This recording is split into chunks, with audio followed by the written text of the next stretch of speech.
अस्सलाम वालेकुम नाज़रीन, देखी थी आंखों सुनते कानों को समीना का सलाम। खुशियों के रंग समीना के संग। जैसे कि आपको पता है, खूबसूरत प्रोग्राम हम आपके लिए लेकर आते हैं तकरार, और आप देखते हैं अपने चैनल आवाज़ एंटरटेनमेंट देखते हैं। हमेशा की तरह कहते हैं कि मिलाइए अपनी आवाज़ हमारी आवाज़ के साथ, हम पहुंचाएंगे आपकी आवाज़ बहुत सारे लोगों तक। यही मकसद है चैनल का और यही मकसद है इस प्रोग्राम का। अल्हम्दुलिल्लाह आप लोग की आवाज़ें दूर दूर तक जा भी रही है। बस इस शो में आने से पहले हमेशा की तरह कहते हैं कि लफ्जों का चुनाव बहुत अच्छे से अदा कीजिए। ऐसे लफ्ज बोलिए जिससे किसी की दिल आजारी नहीं हो, उसका खास ख्याल रखिए। बड़े अफसोस के साथ कहना पड़ता है, मगर आप लोग ये सब कुछ भूल जाते हैं। जब आप चैनल के ऊपर आते हैं तो आपको पता ही नहीं चलता कि आपको क्या बात करनी है, किस तरह बोलना है, किस तरह गुफ्तगू करनी है, किस तरह अपना तज़्ज़िया देना है। आप अपने तज़्ज़िये के अंदर इतने वो हो जाते हैं कि आपको समझ ही नहीं आता कि आप क्या बोल रहे हैं। एकदम एक दूसरे के साथ चीखना शुरू कर देते हैं, एक दूसरे पे चिल्लाना शुरू कर देते हैं, और अपनी लैंग्वेज का भी ख्याल नहीं रखते, अपने लफ्जों का भी ख्याल नहीं रखते, जबकि हमेशा कहा जाता है। मगर आप लोग को समझ ही नहीं आता, आप एक दूसरे के साथ इतने हाइपर, इतने गुस्से में आ रहे होते हैं कि आपको समझ नहीं आता कि आप बोल क्या रहे हैं। इतने अफसोस के साथ कहना पड़ता है कि वाकई में मुझे बहुत ज्यादा टेंशन होती है जिस तरह आप लोग इस शो में आते हैं, और लाखों लोग, आप तसव्वुर भी नहीं कर सकते। कल भी आप सोच सकते हैं कि फेसबुक पे ही आप लोगों को 1 लाख लोग देख रहे थे, और चैनल पे जो देख रहे थे वो अलग कहानी है। आप लोग देख सकते हैं जाके कितनी पब्लिक आपको देख रही थी, यूट्यूब पे देख रही थी, अपने घरों में बैठ के लाखों लोग आपको देख रहे थे। पर आपको ये ख्याल ही नहीं होता। आप लोगों को लगता है कि ड्राइंग रूम में बैठ के एक शो हो रहा है, लाइव शो हो रहा है। चलो कोई बात नहीं, हमें जो कहना है कहें, हम जितना चिल्लाना है चिल्लाएं, जितना चीखना है चीखें। हमारी आवाज कहाँ जाएगी? सिर्फ हमारे दोस्त अहबाब के साथ ही जाएगी ना। तो हमें बता देंगे कि हाँ जी, हम इस चैनल पे गए थे, अपना ओपिनियन दिया था, हमने अपने दिल की भड़ास निकाल ली, हमने अपने लीडर को सपोर्ट कर लिया, बहुत बुरी तरह से, बहुत तरीके से सपोर्ट कर लिया। अब हमें कोई सुनने वाला और कहने वाला तो है नहीं, हम तो खुश हो गए कहकर। मगर सोचा करेंगे प्लीज, आप लोग एक लाइव शो में आ रहे हैं, एक जबरदस्त शो है जो लाखों लोग इसको देखते हैं और पसंद करते हैं, और आपकी आवाज दूर दूर तक जाती है। मैंने आप लोगों को कितनी दफा अपने शो में कहा है, पर आप लोग सुनते ही नहीं है। आप लोगों को जब भी कहो आते हैं, और आने के बाद फिर दोबारा से आप लोग कॉल करके चाहते हैं कि अब दोबारा से, जो कभी किसी कॉलर को ड्रॉप कर दो कि उनकी बदतमीजी पे अगर ड्रॉप कर दिया कि उन्होंने सही बात नहीं की है, तो दोबारा आएंगे तो दोबारा भी वहीं से शुरू करेंगे जहां से इख्तिताम किया था, जहां पे उनको रोका गया था। समझ नहीं आती है कि स्टार्ट लेते हैं तो वहीं से लेना शुरू कर देते हैं। तो खुदा के लिए सोचा करें। तो आज हम बात करेंगे, जिस तरह आपको पता है कि बहुत 3-4 दिन से हम यही कह रहे हैं कि कराची का मेयर कौन बनेगा, जमाते इस्लामी का आएगा या पीपल्स पार्टी का आएगा। तो आपने देखा कि आज पीपल्स पार्टी का जो है मुस्तफा वहाब साहब जो मेयर बन गए कराची के, मुर्तजा वहाब जो है वो मेयर बन चुके हैं। मगर जमाते इस्लामी वाले हाफिज नईम साहब जो है बहुत एहतजाज कर रहे हैं, और उन्होंने इलेक्शन कमीशन को खत लिखने का भी कहा है, और वो कह रहे हैं कि सही तरीके से हुआ नहीं और हमारे साथ धांधली की गई है। तो इसी पे गुफ्तगू करेंगे। मगर खुद आप लोगों को फिर कहते हैं कि लफ्जों का चुनाव बहुत अच्छे से अदा कीजिएगा। और दूसरा हमारा ये टॉपिक है कि इमरान खान एक पॉपुलर लीडर हुए, एक बहुत फेम लीडर बने, और उसके बाद आज किस नतीजे पे पहुंचे, इनको इस तरह नतीजे पे पहुंचाने में किसने किरदार अंजाम दिया, कौन लोग थे जिन्होंने उनको इस मकाम तक पहुंचाया, उससे बात करेंगे। मगर लफ्जों का चुनाव अभी फिर कहते हैं, जरा ख्याल रखिएगा, लफ्जों का चुनाव अच्छे से अदा कीजिएगा। दानिश से ही पूछते हैं कि बताएं दानिश, आपको क्या लगता है कि पीपल्स पार्टी का जो मेयर बना है, कराची का मेयर जो बना है पीपल्स पार्टी का, जो साहब हैं जिनका बहुत शोर मचा है और जो बहुत बड़े दावे भी कर रहे हैं आने के बाद जब बन गए मेयर, तो कह रहे हैं कि जी मैं जो ना बहुत अच्छे से कराची को रोशनियों का शहर दोबारा से वैसे ही बना दूंगा, बहुत काम करूंगा, ये करूंगा। जबकि बाकायदा वो आके बताया जा रहा है, जमाते इस्लामी वाले कह रहे हैं कि जी हमारे पास वोट पूरे थे और इनके पास नहीं थे, इन्होंने धांधली की। तो आपको क्या लगता है कि धांधली से आए हैं, जोर जबरदस्ती से आए हैं? तो कह रहे हैं कि ये तो बस जमहूरियत ही नहीं है कि इस तरह का कानून चलेगा। अगर इलेक्शन होते हैं पूरे मुल्क में, तो उसमें भी जब इसमें ही इतनी धांधली की गई, तो पूरे जब इलेक्शन कराए जाएंगे पूरी दुनिया मुल्क के अंदर, पाकिस्तान के अंदर, तो उसमें कितनी धांधली होगी? तो आप क्या कहेंगे इस सिलसिले में? जी, बिस्मिल्लाहिर्रहमानिर्रहीम। अस्सलाम वालेकुम आपको भी और तमाम सुनने वाले दोस्तों को भी।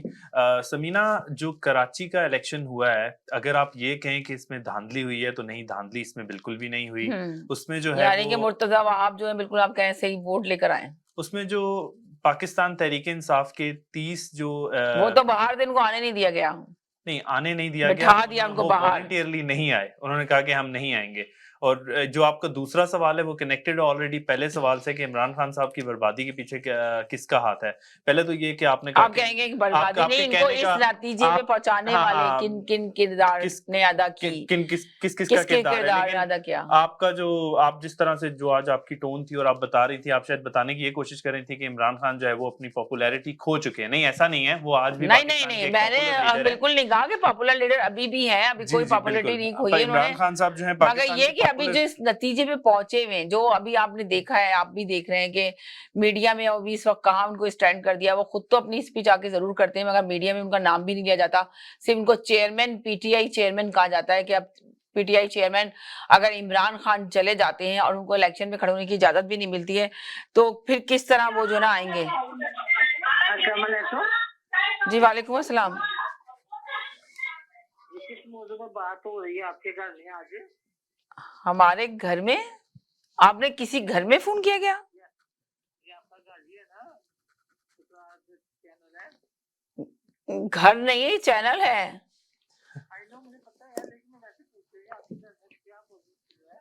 हमारे घर में तो कोई मौजूद नहीं खिचड़ रहा, अलबत्ता हम चैनल में बात कर रहे हैं। जी दानिश, आप सुनिए, पहले आप देखिए प्रोग्राम, फिर उसके बाद आके कॉल कीजिएगा। जी, तो मैं आपको बता रहा था कि इमरान खान साहब ने जो टकराव की सियासत से, जब से उन्होंने टकराव की सियासत का आगाज किया है, देखिए पहले वो टकराते थे ऑपोजिशन के साथ। जब तक वो ऑपोजिशन में थे, माशाल्लाह जितनी अच्छी ऑपोजिशन पीटीआई ने की है, जितनी अच्छी ऑपोजिशन इमरान खान साहब ने की है, पाकिस्तान की तारीख में, पाकिस्तान की हिस्ट्री में ऐसी कोई मिसाल ही नहीं मिलती। Like being an opposition party, उनकी ऑपोजिशन बहुत अच्छी थी। इमरान खान साहब जब गवर्नमेंट में आए, एक हाई होप्स लेकर आए, गवर्नमेंट में आके भी उन्होंने ऑपोजिशन को बहुत टकराव दिया। जितनी जमातें थी उनको उन्होंने बहुत टफ टाइम दिया। तकरीबन जितने पॉलिटिकल लीडर्स थे उनके ऊपर केसेस बनाए, उनको नैब के हवाले किया, पुलिस के हवाले किया, एंटी करप्शन के हवाले किया, और उन्होंने कोशिश पूरी की कि ये सारे केसेस अपने अंजाम तक पहुंचे। क्यों? क्योंकि वो एक मैंडेट लेकर आए थे अगेंस्ट करप्शन वो एक मैंडेट लेकर आए थे जिसमें वो कामयाब हो रहे थे।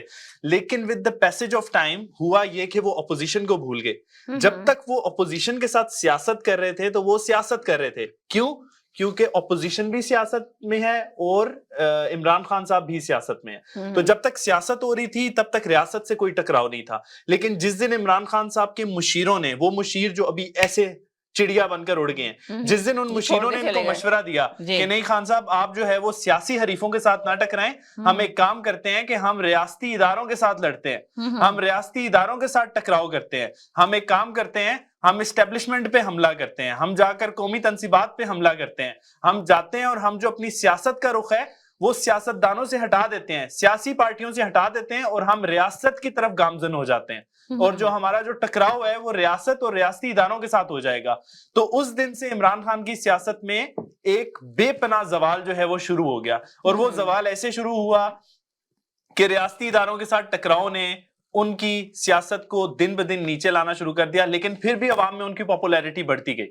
रियासती इदारों के जब तक वो अगेंस्ट थे, जब तक वो अवाम को शऊर दे रहे थे कि हो क्या रहा है, कैसे हो रहा है, कौन कर रहा है, क्यों कर रहा है, कब कर रहा है, इसके पीछे रीजंस क्या हैं, तब तक लोग ठीक चल रहे थे, आपकी पॉपुलैरिटी बढ़ रही थी। लेकिन अब इमरान खान साहब ने खुद को एक बंद कमरे में बंद कर दिया है। और दूसरी चीज रही इमरान खान साहब की अनापरस्ती। अभी भी बंद कमरे में तो बंद नहीं बंद किया, कमरे में ऑलमोस्ट वो एक डेड एंड की तरफ जा रहे हैं। लेकिन अब जो दूसरी चीज बंद नहीं किया, अभी भी वो रोज आना बैठ के अपनी स्पीच देते हैं। मगर इन सब चीजों का अब इमरान देखिए ऐसी स्पीच का क्या फायदा? ऐसी वोट बैंक उनका कम नहीं हुआ। ऐसी स्पीच तो अल्ताफ हुसैन भी देते हैं, ऐसी स्पीच तो नवाज शरीफ भी देते हैं, लेकिन उन्होंने खुद को उसी के टहरे में लाकर खड़ा कर दिया ना। एंटी स्टेट हो गए आपने भी खुद को उसी जगह पर खड़ा कर दिया जहां पे अल्ताफ हुसैन आज खड़ा हुआ है। उससे आपको क्या फायदा हुआ? आपको उससे कोई फायदा नहीं है। दूसरी चीज उनकी अना, कि वो अना में आगे उन्होंने क्या, नहीं सियासी लोगों से तो मैं कोई डायलॉग करूंगा ही नहीं, मैं सियासतदानों से बातचीत करूंगा ही नहीं।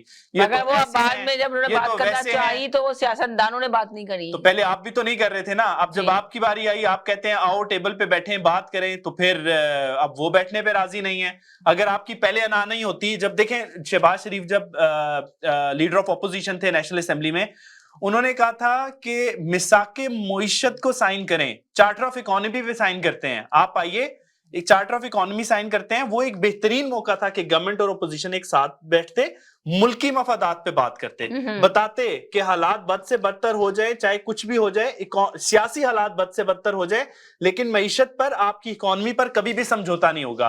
वो एक टाइम था कौमी डायलॉग का। अगर उस वक्त ये नेशनल डायलॉग हो जाता तो आज जो है इनके दरमियान इतने फासले ना होते, ये आपस में बैठ सकते। अभी भी बैठने में कोई हर्ज नहीं है। देखें, सियासतदान हो, ब्यूरोक्रेट्स हो, तो मौका नहीं दिया जा रहा, उनको बोलने के लिए नहीं मौका दिया रहा, बात करने के लिए, बैठने के लिए तैयार नहीं है, मुज़ाकरात करने के लिए तैयार नहीं है। अभी तो सिर्फ ये कोशिश में लगे कि किसी तरह इनको नाअहल किया जाए, किसी तरह इनको जेल में डाल दिया जाए। तो अभी तो सिर्फ ये कोशिश की जा रही है, मगर अभी तक हुआ कुछ नहीं है। आगे देखें होता क्या है। चलिए जी, जैदी साहब आप बताइए क्या कहेंगे।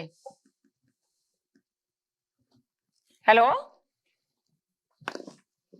जैदी साहब की ड्रॉप हो गई लाइन। जी जैदी साहब।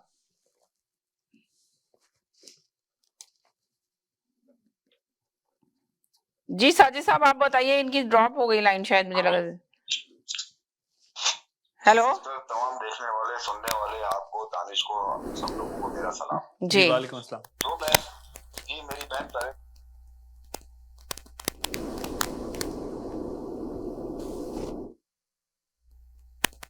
क्या कहेंगे कि धांधली हुई, आपको भी यकीन है? मेरी बहन देखिए धांधली तो बिल्कुल भी नहीं हुई है। दानिश की इस बात से मैं बिल्कुल एग्री हूँ। धांधली तो बिल्कुल नहीं हुई है। पीपल्स पार्टी ने जितनी सीटें जीती वो जीती, मगर इस तरह कोई इलेक्शन नहीं हुआ।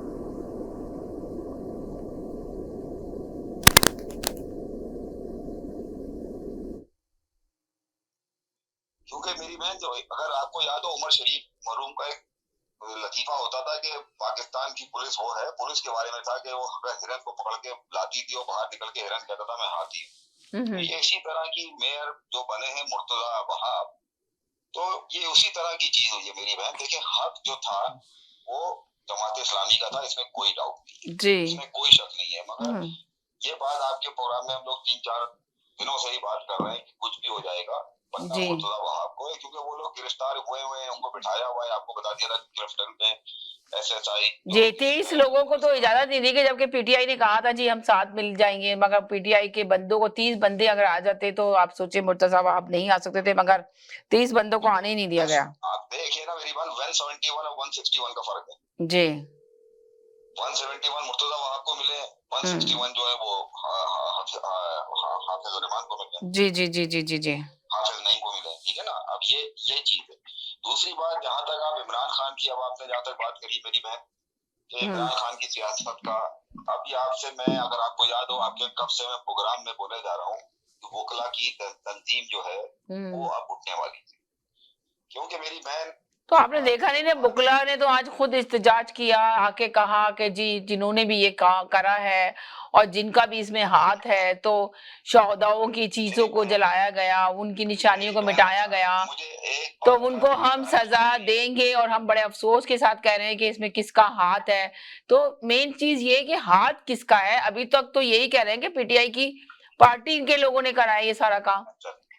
चले, अब मैं जो बात कहने जा रहा हूँ उसको जरा गौर से सुनिएगा, और दानिश या जैदी भाई मेरे को इन 2 बातों का जवाब दे दें, क्योंकि ये दोनों दानिश्वर हैं, सही है ना, मुझसे ज्यादा नॉलेज रखते हैं सियासत पे।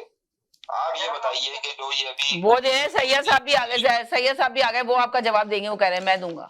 जी मैं देखें, मेरा सवाल मेरी बात जरा गौर से सुनिएगा। एक आपकी जल्दी बोल दे आप। कमांडर का, इंफॉर्मेशन कमांडर का इजलास होता है, कोर कमांडरों का इजलास होता है, उसके बाद शहबाज शरीफ और चीफ ऑफ आर्मी बैठते हैं। जो भी बोल रहा है जरा आवाज नहीं आ रही है इनकी, जो साहब भी बोल रहे हैं जोर से बोले हैं जरा सा, आपकी आवाज नहीं आ साजिद साहब रही। बताइए, आगे बताइए। अपना अपना स्पीकर खोले प्लीज।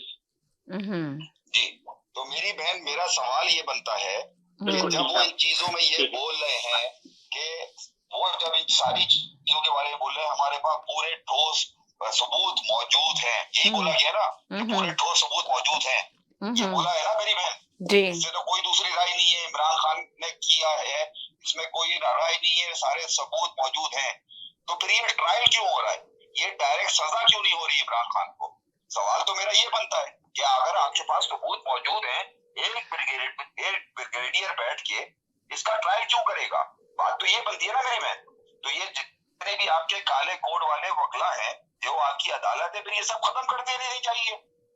क्योंकि मेरी बहन, पाकिस्तान का आइन 175 जो है, आइन से मतलब सॉरी आर्टिकल 175, उसके अंदर है किसी सिविलियन को आप कोर्ट में यानी आर्मी कोर्ट ट्रायल नहीं ले सकते हैं।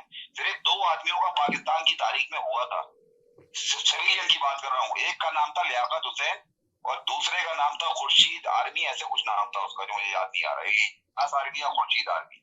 इसके अलावा पाकिस्तान की तारीख में किसी भी सिविलियन का, सिविलियन बार बार बोल रहा हूँ, कोर्ट ट्रायल नहीं हुआ है। और जब वो इन 2 लोगों का जब हुआ था, तो आपकी ऑल पूरे पाकिस्तान की जितनी भी जमातें थी उन्होंने आइन में तरमीम करके ये बिल पास किया था, तब जाके उनका वो हुआ था। यहाँ पे तो शुरू हो चुका है मेरी बहन, आज 4 लोगों का कोर्ट ट्रायल आज के दिन शुरू हो चुका है। साजिद भाई उन्होंने जुर्म क्या किया था ये जरा ये भी बता दे। मेरे भाई वही आर्मी के खिलाफ किया था। तो इसने क्या किया? जरा मैं जी सैयद साहब से जवाब ले लूं, 1 सेकंड जी। सैयद साहब बोले। हेलो जी, जो मेरा सवाल है 1 सेकंड। हाँ मैं ले रही हूँ 1 सेकंड के लिए जी। सैयद साहब आप याद करें 5 दिन मैंने आपको बोला था डॉलर चले हैं डॉलर। जी, आप ये कह रहे हैं कि जो कराची का मेयर जो अभी हुआ है, तो आपने कहा डॉलर चले, जिसकी वजह से कराची का मेयर पीपल्स पार्टी का बना है मुर्तजा वहाब। मैंने कहा डॉलर चले, बात खत्म हो। लेकिन आप डिटेल में मत जाना, क्यों फंसाएंगे भाई को। अच्छा जी, बोल दिया डॉलर चले तो डॉलर चले, खत्म हो गई बात। आप समझ जाए डॉलर चले, जहाँ डॉलर चल जाए आप कायदे से उनका क्या काम है। निगरानी खत्म हो जाती है जब इब्राहिम लंदन चलता है। ये बात याद रख। कोई रेपुटेशन नहीं, कोई खुददारी नहीं, कोई सच्चाई नहीं, समझे ना, कोई मुल्क परस्ती नहीं। सारे मुल्क परस्ती जो है ना वो टोरंटो में आ गए। हम पता ना जो कहते वी आर पाकिस्तानी, वो सारे टोरंटो में रहते जी। हेलो जी हेलो, वालेकुम अस्सलाम जी। भाई कह रहे थे डॉलर, मेरा ख्याल आप लोग सब ठीक ठाक हैं जितने भी देखने और सुनने वाले हैं। हो भाईजान अभी कह रहे थे डॉलर चले, भाई कौन सा पहली दफा चले? आप तो ऐसे बात करते हैं हमारे भाई, आपकी बात नहीं कर रहा, दूसरे भी जब पैसों भाई ये तो शुरू से आया चलता आ रहा है। दो चीजें हम शुरू से देखते आ रहे हैं। मुल्क जो है बड़े नाजुक मोड़ पे खड़ा है, वो नाजुक मोड़ आज तक खत्म ही नहीं हुआ। ठीक है, उसके बाद ये डॉलर भाई कौन कब गए डॉलर नहीं चले। आप तो ऐसे कह रहे हैं कि जैसे आप साथ से भाई या जो भी बोलते हैं। मैं अपनी बात भी करता हूँ, अगर मैं भी कभी ये बात अमल तो मैं करता नहीं, तो हम ऐसे बात करते हैं जैसे हम बैठे हुए थे साथ जो डॉलर दिए जा रहे थे।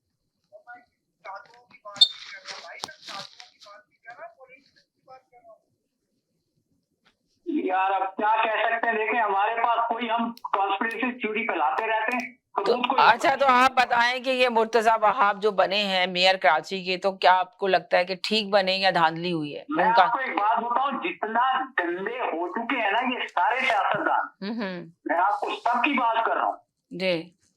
अब अगर इन्होंने काम नहीं किया तो अब वाकई अवाम जूते मारेगी। मैं आपको सही बात बता रहा हूं। वादे तो बहुत बड़े बड़े कर रहे हैं कि जी हम ये कर देंगे, तो आपको लगता है कराची को, आपको लगता है कि कराची को रोशनियों का शहर दोबारा से बना देंगे, जिस तरह कचरा कुंडी बनाया हुआ इन लोगों ने, बड़े बड़े दावे कर रहे हैं। से लोगों की आवाज और विजिबिलिटी जो है वो ज्यादा हो गई है, इसलिए अब जितने भी सियासतदान हैं या कोई भी, उनको काम करना ही पड़ेगा अगर उन्हें सर्वाइव करना है अपने एरियाज के अंदर। अगर उन्हें सर्वाइव करना है पाकिस्तान के पॉलिटिकल सिस्टम में, तो अब सिर्फ बातों से काम नहीं चलेगा। जितना जैसे पहले चलता रहा है, जितना कैमरा फैल चुका है हर दूसरे हाथ में, पहले तो हमेशा बातें ही करते थे। परफॉर्म करना ही करना पड़ेगा। परफॉर्मेंस के बगैर आपको कोई आउटपुट नहीं मिलेगी। या कौमी देख रहे हैं, जब भी इलेक्शन होते मैंडेट ऐसे देते हैं कि बस हम ये कर देंगे, हम वो कर देंगे। हम भी अवाम क्या करे भाई, इतने अरसे से पिस रही है, वो भी बातों में आके करो उसी बंदे को के पीछे चल पड़ते हैं। वो बाद में पता चलता है वो भी वैसे ही निकलते जितनी भी जो भी पार्टी है। हाँ, वैसे डिलीवर तो आज तक एक ही पार्टी ने किया, ये तो मानने वाली बात है। पाकिस्तान में जितने मेगा प्रोजेक्ट्स हैं या माइनर प्रोजेक्ट्स हैं, चाहे वो एजुकेशन से रिलेटेड हो जाएं, चाहे वो इंफ्रास्ट्रक्चर से रिलेटेड हो जाएं, एक ही पार्टी का नाम लेंगे, मुस्लिम नून लीग, चाहे वो पावर हाउसेस से आपको पता है नदीम साहब आप क्या कहेंगे, इनकी बात पे एग्री करेंगे? चाहे वो किसी भी सेक्टर सारे काम मुस्लिम नून लीग रियलिटी है, चाहे वो किसी भी सेक्टर से रिलेटेड हो जाए। यस, ये डिड दैट। एक सेकंड आपने बोल दिया, उनका भी सुन ले जी। देखिए जितनी इकोनॉमी हमारी स्टेबल जो है, मैं स्टेबल इकोनॉमी की बात कर रहा हूँ, क्या नाम था उनका, परवेज मुशर्रफ के दौर में हुई थी। जी जी जी। खासकर जब उन्होंने उस पे कहा, जब उनको धमकी दी गई थी आर यू विद अस और अगेंस्ट अस, जब उन्होंने वो सरेंडर कर दिया था वहां पे, तो उसके बाद थोड़ी सी इकोनॉमी अच्छी हो गई। लेकिन उसके बाद जो रगड़ा लगा, आवाम 80,000 लोग बन गए शहीद हो गए पाकिस्तान इस जंग में आने की वजह से। और आप देखिए अमेरिकन को बात हुई थी, उस वक्त ट्रम्प प्रेसिडेंट था, उसने कहा था तो वी पेड देम, हमने उनको पैसे दिए। और किसी में इतनी जरूरत नहीं कि जाके उसको कंसल्ट करें, क्योंकि हम मुल्क में तो बहुत बोलते थे कि पैसे दिए तो थोड़े से पैसे, वो कौन से सारे, और शहीदों को कौन से पैसे मिले, सीधी बात। किसी को 5 लाख दे दिए, किसी को 10 लाख दे दिए, ठीक है। लेकिन आप ये देखें कि ये यूएस ने ये बोला था आपको कि हमने पैसे दिए, तो कहाँ गए पैसे वो सारे? मैं कहता हूँ अब तो पाकिस्तान को अपने पैरों पे खड़ा हो जाना चाहिए था उसी टाइम पे। जी, IMF वगैरह की जरूरत ही नहीं थी हम लोगों को। अभी आप देखें ना कि IMF से जो कर्जा लिया जा रहा है वो तो अभी कर्जा साइन ही नहीं हो रहा, तो मुल्क देखे ना किस तरह, अगर कर्जा नहीं दिया गया तो मुल्क कैसे चलेगा। लेकिन एक मैं आपको बात बता दूं, कल कोई कह रहा था कि मुल्क दिवालिया होगा, नहीं होगा। नहीं, मुल्क दिवालिया का तो सोचे, लोग तो अभी कहना शुरू कर दें, या ओवरसीज में जो लोग बैठे हुए उन्होंने कहा दिवालिया हो चुका। क्या बात कर रही हैं आपके, दिवालिया होगा, बल्कि हो गया। ओवरसीज वालों की तो पूरी दिली ख्वाहिश पूरी हो गई, वो तो सिर्फ समझे स्टैम्प लगा दी उन्होंने कि मुल्क का दिवालिया हो गया, जबकि दिवालिया नहीं हुआ है। जो बात आप कह रहे हो सही कह रहे हैं। पसंद करते हैं या किसी एक शख्सियत के पीछे जाते हैं। आप मुझसे बात करके आपने बिल्कुल टर्नओवर कर दिया, बंदे को दे दिया, यार कोई लॉजिक वाली बात करिए आपकी, कोई ऐसी बात कर जिसका कोई फायदा ना सर है ना। जरा जोर की बोले भाई, मुझे आवाज नहीं आ रही, आप बहुत दूर दूर से बोल रहे हैं। एक और समीना जी, मैं आपको एक बात बताऊं जी, आपको और मुझे सर जोड़ के सिर्फ ये देखना है कि हम क्या ऐसी राय दे सकते हैं अपनी अवाम को या पाकिस्तान की अवाम को या इन सियासतदान को कि किसी तरीके से हम इंजीनियरिंग करें पाकिस्तान के इस बुरे हालात में। ये बहुत इंपॉर्टेंट है। अरे इंजीनियरिंग में आपको मजे की बात बताता हूँ। एक इंजीनियरिंग पता है कैसे होगी? इंजीनियरिंग जो पॉलिटिकल इंजीनियरिंग आपने करनी है ना, मैं आपकी बात को आगे लेके चल रहा हूँ। ना लेके जाए उनका पूरा मैसेज सुन ले, मैं जब बात आपकी कीजिएगा बात को आप आगे लेकर जा रहा हूँ। सुन ले। जी सुनाइए, पहले आपकी बात सुनते हैं। जी सुनाइए। अभी 2 दिन पहले की बात है कि इन्होंने प्रोग्राम बनाया था कि जेएफ जो है थंडर जो है उसकी एग्जीबिशन में उसको हम डालेंगे फ्रांस के अंदर। अच्छा, वो तैयारा पाकिस्तान ने असेंबल्ड किया है, ठीक है, चाइना के साथ कोलैबोरेशन करके। वो जहाज अगर हम भेज देते किसी एक कंट्री को या कुछ कंट्रियों को, उसके ऑर्डर्स हमें आने शुरू हो जाते ना। आप यकीन करें, ये रोजाना जो कशकोल लेके हम खड़े हो जाते हैं ना चाइना के पास या सऊदी के पास, इससे एक तो जान छूट। अच्छा, दूसरी बात क्या है कि आपकी बात से उन्होंने एग्री किया कि ये बात सही है, तो ये तो अप्रिशिएट कर दें। अभी आप इन पे ही चढ़ाई कर रहे थे कॉलर के ऊपर ही, उन्होंने कहा कि ये बात तो सही है। देखें, वो इंसाफ की बात बोलते हैं, न्यूट्रल कॉलर है। आप जो बात कोई अच्छी करता कहते हैं जी सही है, उन्होंने कहा ये बात सही है जो आपने बोली अभी। अच्छा, दूसरी बात क्या है कि पाकिस्तान ये समझता है कि डिफॉल्ट हो या ना हो, हमें भीख मांगना ही मांगना है। इमरान खान में नहीं थी वो आदमी, वो चाहता इस बात से एग्री करेंगे कि ये कह रहे हैं कि इमरान खान में ये बात नहीं थी कि वो डिफॉल्ट हो या ना हो, ये लोग चाहते हैं कि बस भीख मांगना ही मांगना है। इमरान खान में ये बात नहीं थी कि वो भीख मांगे। क्यों नहीं मांगे भाई, क्यों नहीं मांगी भीख? कैसी बात कर रहे हैं? ये चीज कैसे, एक मिनट यार बात करने दो भाई को बात पूरी करने दो भाई। एक मिनट मेरी बात सुन लो, मेरी बात सुनो। करो भाई, आपका ब्लड प्रेशर नहीं हाई करो, बात कर लो यार। हाँ जी समीना जी, हाँ जी करें, हाँ, सऊदी इमारात कुवैत बहरीन के अंदर जो पाकिस्तानी है ना, आप यकीन करें बड़े फख्र से कहते थे वहां पे कि Imran Khan is our president, और वहां का अरबी भी उसकी एहतराम करना था कि याखी तुम्हारा प्राइम मिनिस्टर तो बड़ा दमदार आदमी है। कौन कहते थे? सऊदीस, इमाराती, ओमानी, ये सारे। अच्छा, इनको ये पता चल चुका था कि अगर कोई रिप्रेजेंट कर सकता है क्वालिफाइड आदमी with the best general of United nation, तो पाकिस्तान ही था। भुट्टो के जमाने में भुट्टो ने एक ब्लॉक बनाने की कोशिश की थी, इस्लामिक ब्लॉक। वो एक ऐसा बैंक बनाना चाह रहा था कि सारा पैसा यहाँ आ जाए और कुछ ना हो। इसीलिए भुट्टो को जिस तरह हटाया गया, जो मूवमेंट चलेगी, उसने व्हाइट एलिफेंट किसी को बोल दिया, वो बात अलग की कहानी। तो जो भी पाकिस्तान को खुद मुख्तार करना चाहता है, हटाना चाहता है, एक जाती हुई कौम बनाना चाहता है, वो आदमी की उसकी सुपारी दी जाती है, चाहे वो साइफर के जरिए दी जाए, चाहे वो अवाम के जरिए दी जाए, चाहे वो बैड पॉलिटिशियन के जरिए दी जाए, उसे हटाया जाता है। ये ना सिर्फ ये हमारे सामने जब अली बेचारा एक बहुत ही शरीफ आदमी प्राइम मिनिस्टर, जिसको जब मारा तो उसकी जेब से 21 रुपए निकले, 21 रुपए। वो एक प्राइम मिनिस्टर था, ठीक है, उसको आपने मारा 21, वो शरीफ आदमी था। ऐसे बहुत सी मिसालें हैं जो जो हक पे है, जो जो सच और इसी तरह उसकी सुपारी, उसका विकेट जी। 70 साल में हमें ये कि पाकिस्तान को कहा कि खुद मुख्तार बनो, भीख मांगना छोड़ो, छोड़ो भीख मांगना। कौन सा, यानी कि आप ये कहना चाह रहे हैं कि इमरान खान जब आया तो उसने ये बताया, शऊर दिया कि भीख मांगना छोड़ो और खुद मुख्तार बनो, आप ये कहना चाह रहे हैं? यानी कि हम 72 साल से भीख मांग रहे थे, कशकोल लेके खड़े थे। समीना मैं जवाब दे दूं? हाँ जरूर दें। सही है। मेरी बहन, मैं इस बात से बिल्कुल, इनकी इस बात से आप इत्तेफाक नहीं कर रहे। नदीम साहब जवाब देना चाहते हैं। जी नदीम साहब दें, इसलिए कि मुझे पता था ये जो वर्ड्स बोल रहे हैं ये कॉलर नहीं समझा, इसलिए मैंने एक्सप्लेन किया। मुझे भाई एक बात बता दें, इमरान खान की गवर्नमेंट ने कब पैसे नहीं मांगे? वो ये कह रहे हैं कि इमरान खान की गवर्नमेंट में कब पैसे नहीं मांगे, ये बताएं। IMF के पास जाऊंगा तो मैं खुदकुशी कर लूंगा। हाँ जी जी जी जी, उन्होंने कहा यही था कि IMF के पास गया तो मैं खुदकुशी कर लूंगा, पर गए वहीं पर IMF के पास ही। और जी मैंने कई दफा बोला है, जब तक हम इकोनॉमी को मुख्तार नहीं होते हमें जाना पड़ेगा। नदीम भाई, जो बात मैं कहने जा रहा हूँ जरा इसको भी सुन लें। मेरी बात है, मैंने हमेशा ये बोला कि जो मुल्क के लिए अच्छा हो वो आदमी अच्छा है पाकिस्तान के लिए। मेरी नजर, मेरी सोच नहीं है, सही है जी। तो जो हमें अभी IMF से पैसे चाहिए, वो कितने पैसे चाहिए? 4 अरब है या 400 अरब? 4 अरब है मेरे ख्याल में। 4 अरब की डील, कोई पहली डील ऐसी होने वाली, ठीक है ना? तो जो अभी तक नहीं हुई है, डील होने वाली है मगर नहीं हुई है। मेरी बात तो सुन ले। मैं तो वो बात कह रहे हैं, जो भी भाई ने बात कही ना इमरान खान वाली, मैं इस बात से एग्री क्यों नहीं हूँ, मैं वजह बता रहा हूँ। इमरान खान ने आज स्पीच में बोला कि इमरान खान की सिस्टर जो है आलिया नाम है या अलीमा जो है, उन्होंने 16 अरब रुपए की, आपकी PDM हुकूमत ने 16 अरब रुपए की करप्शन से मतलब उनका ही करप्शन निकाली है कि जी उन्होंने एक जमीन खरीदी है, उसकी कॉस्ट है 16 अरब रुपए, समझा? वो जमीन खरीदी गई है कोई चट्टा नाम के आदमी से। तो इमरान खान ने ये बोला कि हाँ जी जमीन वो खरीदी गई है, मगर उन्होंने उसकी पेमेंट जो करी है वो करी है चेक के थ्रू, समझिए? अब उन्होंने कैश नहीं पे की है।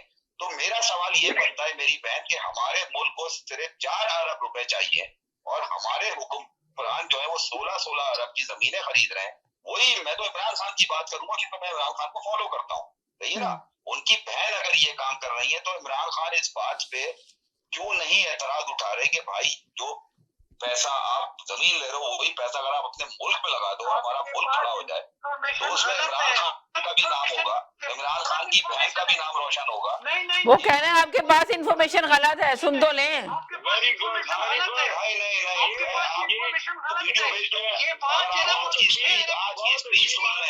साजिद भाई बहुत अच्छी बात की है, वेरी गुड, ये है इंसाफ की बात, वेरी गुड। ये 5 या 6 भाई मैं आज की स्पीच सुन लीजिएगा, इमरान खान की आज की स्पीच सुन लो। साजिद एक बात, सॉरी टू इंटरप्ट यू, लेकिन 4 अरब से पाकिस्तान का क्या बनना है? 4 अरब रुपए से कुछ किस्त होनी थी मेरे भाई, की बात की है ना, इंसाफ की बात की है। सैयद साहब आप मानने नहीं तैयार हैं इस बात को या नहीं तैयार हैं? बताएं जल्दी से आप लोग अपनी बात पूरी कर लें। तो आपके पास जो सही बात है वो बता दें आप। इनके पास अगर गलत इन्फॉर्मेशन थी, इन्होंने गलत किया, आप सही बता दें। इमरान खान ने इसका जवाब दिया था कि ये जो इन्होंने एक्यूजेशन मुझ पे लगाया है मेरी बैंक के ऊपर, ये इन्होंने लगाया है 5 अरब और 6 अरब का ऐसा, मुझे दे दो 5 अरब और फायदा ले लो। ये इमरान खान ने रिप्लाई। अच्छा, आप कह रहे हैं कि इमरान खान ने रिप्लाई में किया था, इमरान खान पे ये इल्जाम लगाया गया था तो उन्होंने रिप्लाई किया कि अगर ये इल्जाम है 5 अरब रुपए का तो आप मुझसे ले लो, और है ना उसके बाद ये नहीं, मैंने क्या अर्ज किया कि आपने ये कहा आपकी और दोनों की में बहुत चेंज है। जी जनाब। सैयद साहब बेसमेंट से निकले, आपकी आवाज नहीं आ रही, या कोई डिसेंट फोन ले लें। चले, अच्छा उनकी आवाज नहीं आ रही, वो कहे जी। चले, मैं एक ब्रेक की तरफ जा रही हूँ, कहीं नहीं जाइएगा, मेरे साथ रहिएगा, ब्रेक के बाद वापस आती हूँ, साथ रहिएगा। हाँ, ये कल आपने सवाल करके गए थे जी। देते हैं, जब इतनी बड़ी कामयाबी पहले पहले से ले रहे हैं और अब और ज्यादा कामयाब हो रहे हैं, तो उसकी कोई रीजन होंगी, उसकी ग्राउंड रियलिटीज होंगी। लोगों में अगर वो कहते हैं ना, आप ये कहते हैं कि लोगों को सिखा दिया है, तो लोग सीख के आके ज्यादा कामयाब कर रहे हैं। एक तो मेरा ये सवाल था कल, तो मैं जरा थोड़ा सा लेट आया था।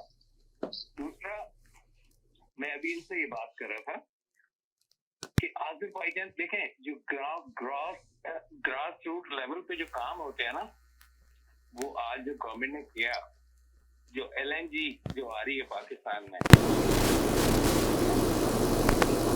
कीमत पे आ रही है, जो आज़रबाईजान से वो लेके आ रहे हैं।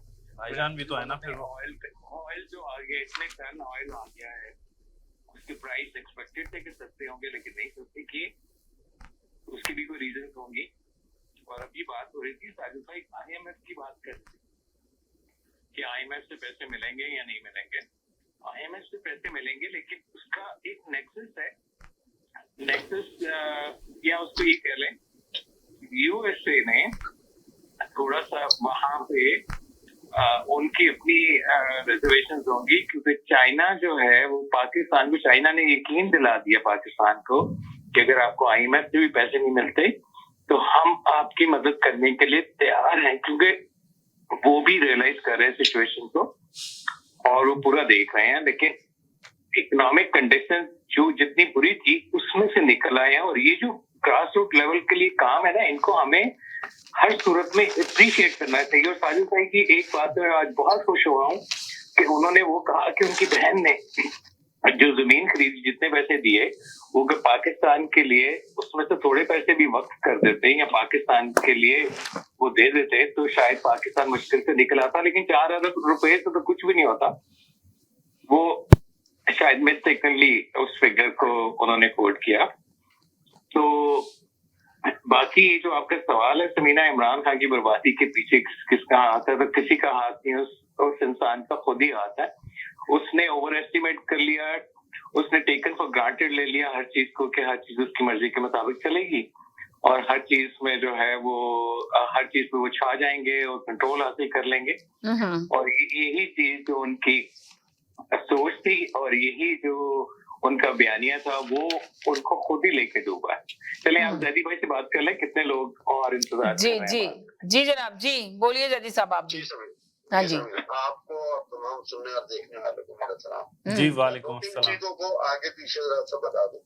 एक तो साजिद ने कहा कि वो 4-5 अरब रुपए का, तो ये जो बात हो रही है, ये 4-5 अरब पाकिस्तानी रुपए में, और हमारी जरूरियत बिलियंस के अंदर है, 4-5 बिलियन जी, नॉट अरब रुपीज। जी जी जी, और दूसरी चीज ये है कि साहब सैयद भाई ने कहा कि वो इमरान खान ने कहा है कि वो मैं ये कर दूं और वो कर दूं। इमरान खान ने ये कबूल किया कि चेक से पेमेंट की है, ये नहीं कहा कि मैं दे दूंगा और ये मैं ले लूंगा। अच्छा, और दूसरी चीज ये वो कह रहे हैं कि आपका थंडर तैयारे जो है वो बिकने के लिए है, तो थंडर तैयारे तो काफी अरसे से बिक रहे हैं मेरे भाई। आज कोई पहली दफा कहीं लॉन्च थोड़ी हो रहे थे, ये तो जब से इनकी पाकिस्तान के इस फदाइये में शामिल हुए हैं उसके बाद से तो आलमी मार्केट में 4-5 मुल्कों को बिक भी चुके हैं, और बिक भी रहे हैं और उनके लिए बन भी रहे। ये तो इनके मैं क्लियर कर दूं। जी जी, आपकी आवाज को क्या हुआ?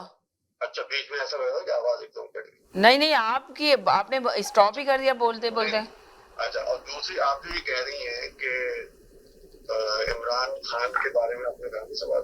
जी जी जी, तो अब देखना ये है कि क्या हो रहा है। जी जी जी, पीछे किसका हाथ है, ये कह रही थी समीना जी। नहीं, एक मिनट, मेरी आवाज ऐसा लग रहा है जैसे कर रही डिस्टर्बेंस हो रही। देखिए बात फिर वही बात घूम के वहीं आ रही है कि किसका हाथ है। आपकी आवाज नहीं आ रही, आपकी आवाज नहीं आ रही, बोले जरा सा दोबारा से प्लीज।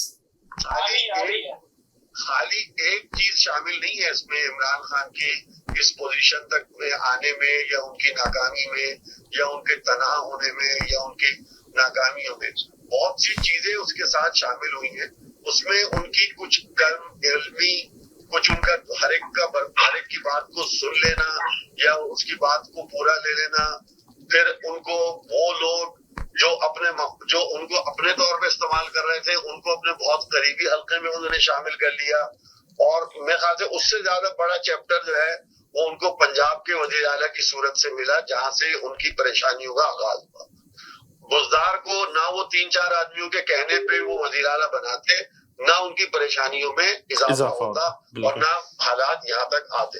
2-3 आदमियों के कहने पे बुज़दार को बनाने में मुस्तकिल उसके लिए हामी रहे और उन्होंने उसको किसी सूरत में हटाने की कोशिश नहीं की।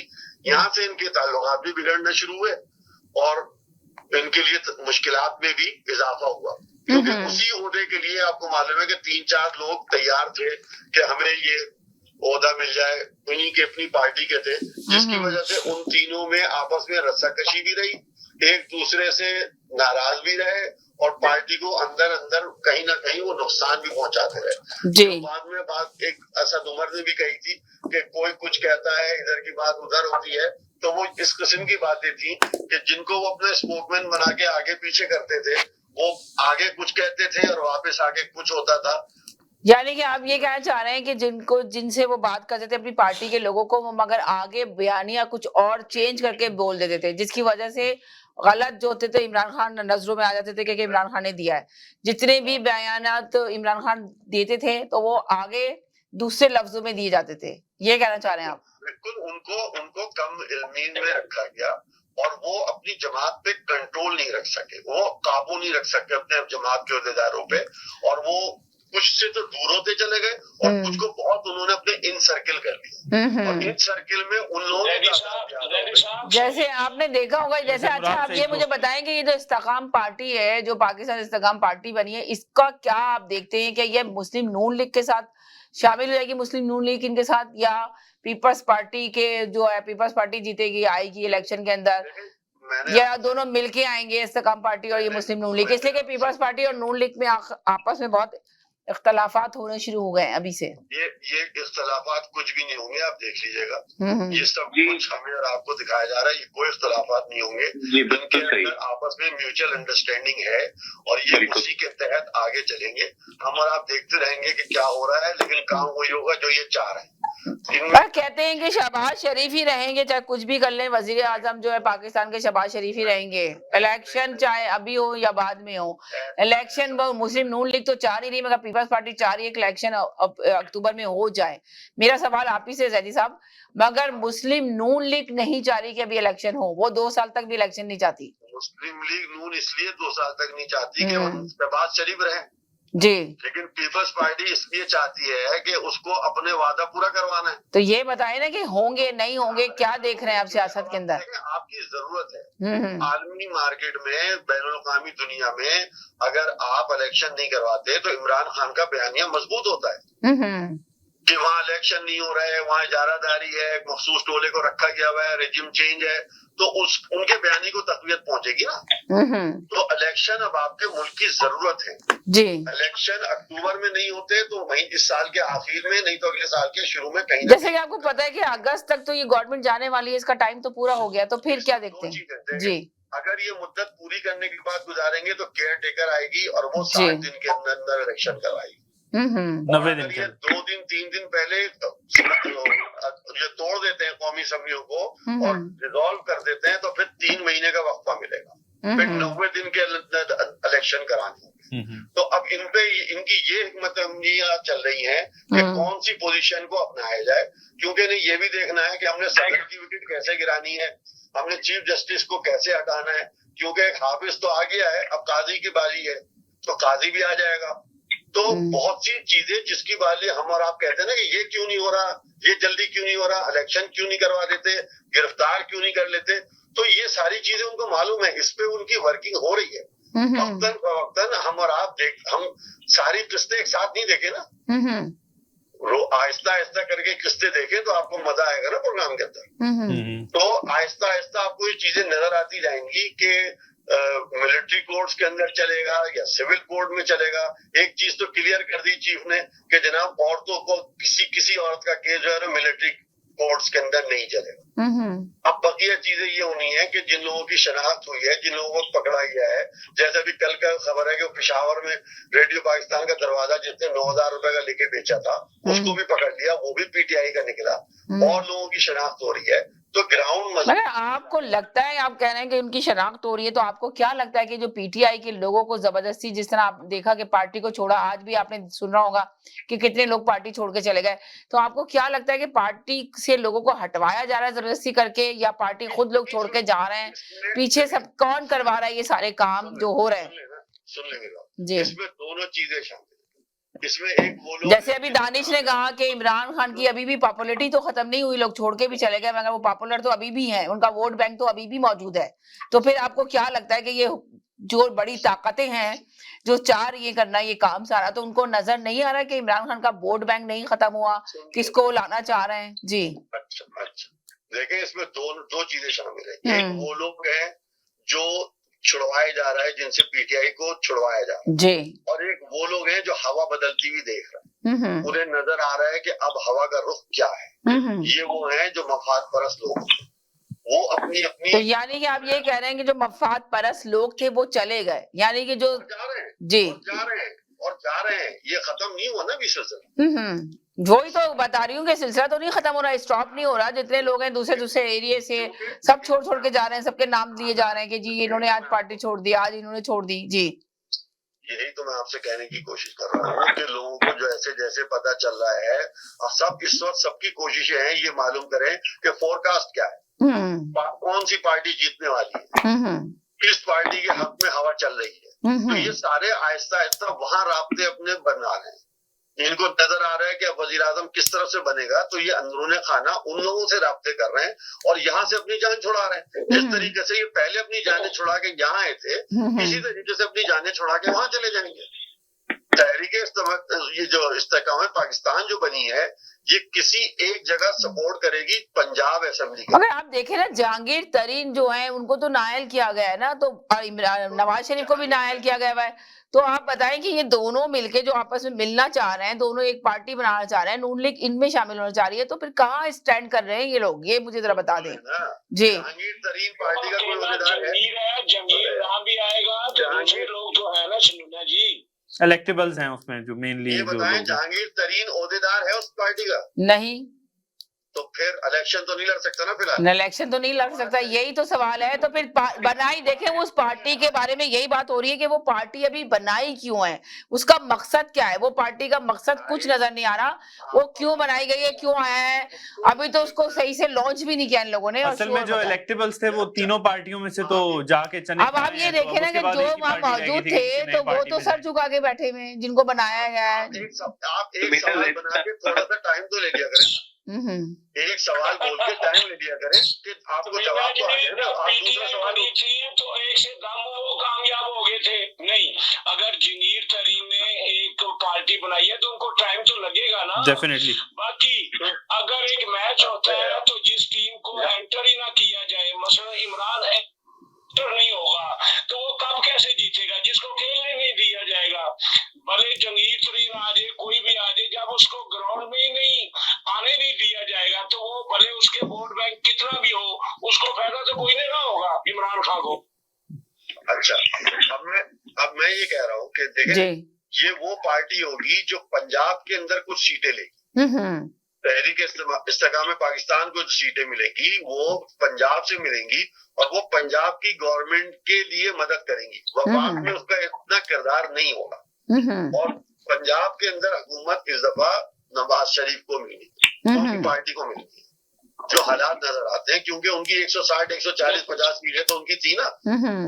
उसी तरीके से तो आप पीपल्स पार्टी को कहाँ देख रहे हैं? पीपल्स पार्टी तो पीपल्स पार्टी सिंध से 40 के करीब सीटें निकालती है अपनी कौमी असेंबली की। उसको 20-25 सीटें चाहिए पंजाब से और 2-3 चाहिए उसे बलूचिस्तान से जी, तो वो 65 और 70 के अंदर वो आ जाएंगे। उसके बाद यही जहांगीर तरीन और बकिया दीगर जो काफ लीग वगैरह मिलके उसको सपोर्ट करेंगे मरकज के बनाने के लिए। जी, ये समझ लिया आप। इस सिनेरियो जो बनेगा कुछ इस किस्म का नजर आ रहा है। आखिरी वक्तों में कुछ भी हो सकता है, कल भी कुछ हो सकता है, लेकिन नजर ये आ रहा है कि पीपल्स पार्टी अपनी सिंध की देखें, सिंध के अंदर जो लोग कहते हैं ना कि पीपल्स पार्टी खत्म हो गई, सिंध के अंदर सबसे बड़ा रूहानी जो पेशवा था ना, वो पीर साहब पगारा थे वहां पे, शायद आप लोगों को याद हो। बिल्कुल। और पीर साहब पगारा वो थे कि जिनके लिए लोग जाने कुर्बान कर देते थे। जब वो अपनी बालकनी पे आते थे तो उनके घर के बालकनी के सामने जो हौज था ना, वो सोने और पैसों से भर जाता था। वो थे पीर साहब पगारा। लेकिन जिंदगी में 2 दफा इलेक्शन लड़े थे वो सिर्फ, और दोनों दफा इलेक्शन हार गए थे पीपल्स पार्टी से, और उसका नाम था परवेज अली शाह, जिसने उसको हराया था।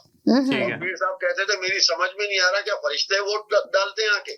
लेकिन सिंध के लोगों का आज भी एक ही नारा है, अगर आप अंदरूनी सिंध चले जाएं या कोई जाते हो, बोलते तो सब है लेकिन अगर कोई जाते हो, कि वहां अभी भी नारा ये है कि वोट भुट्टो जो सर पगारो जो, पगारा जिस दिन चाहे सर ले ले, भुट्टो जिस दिन चाहे वोट ले ले।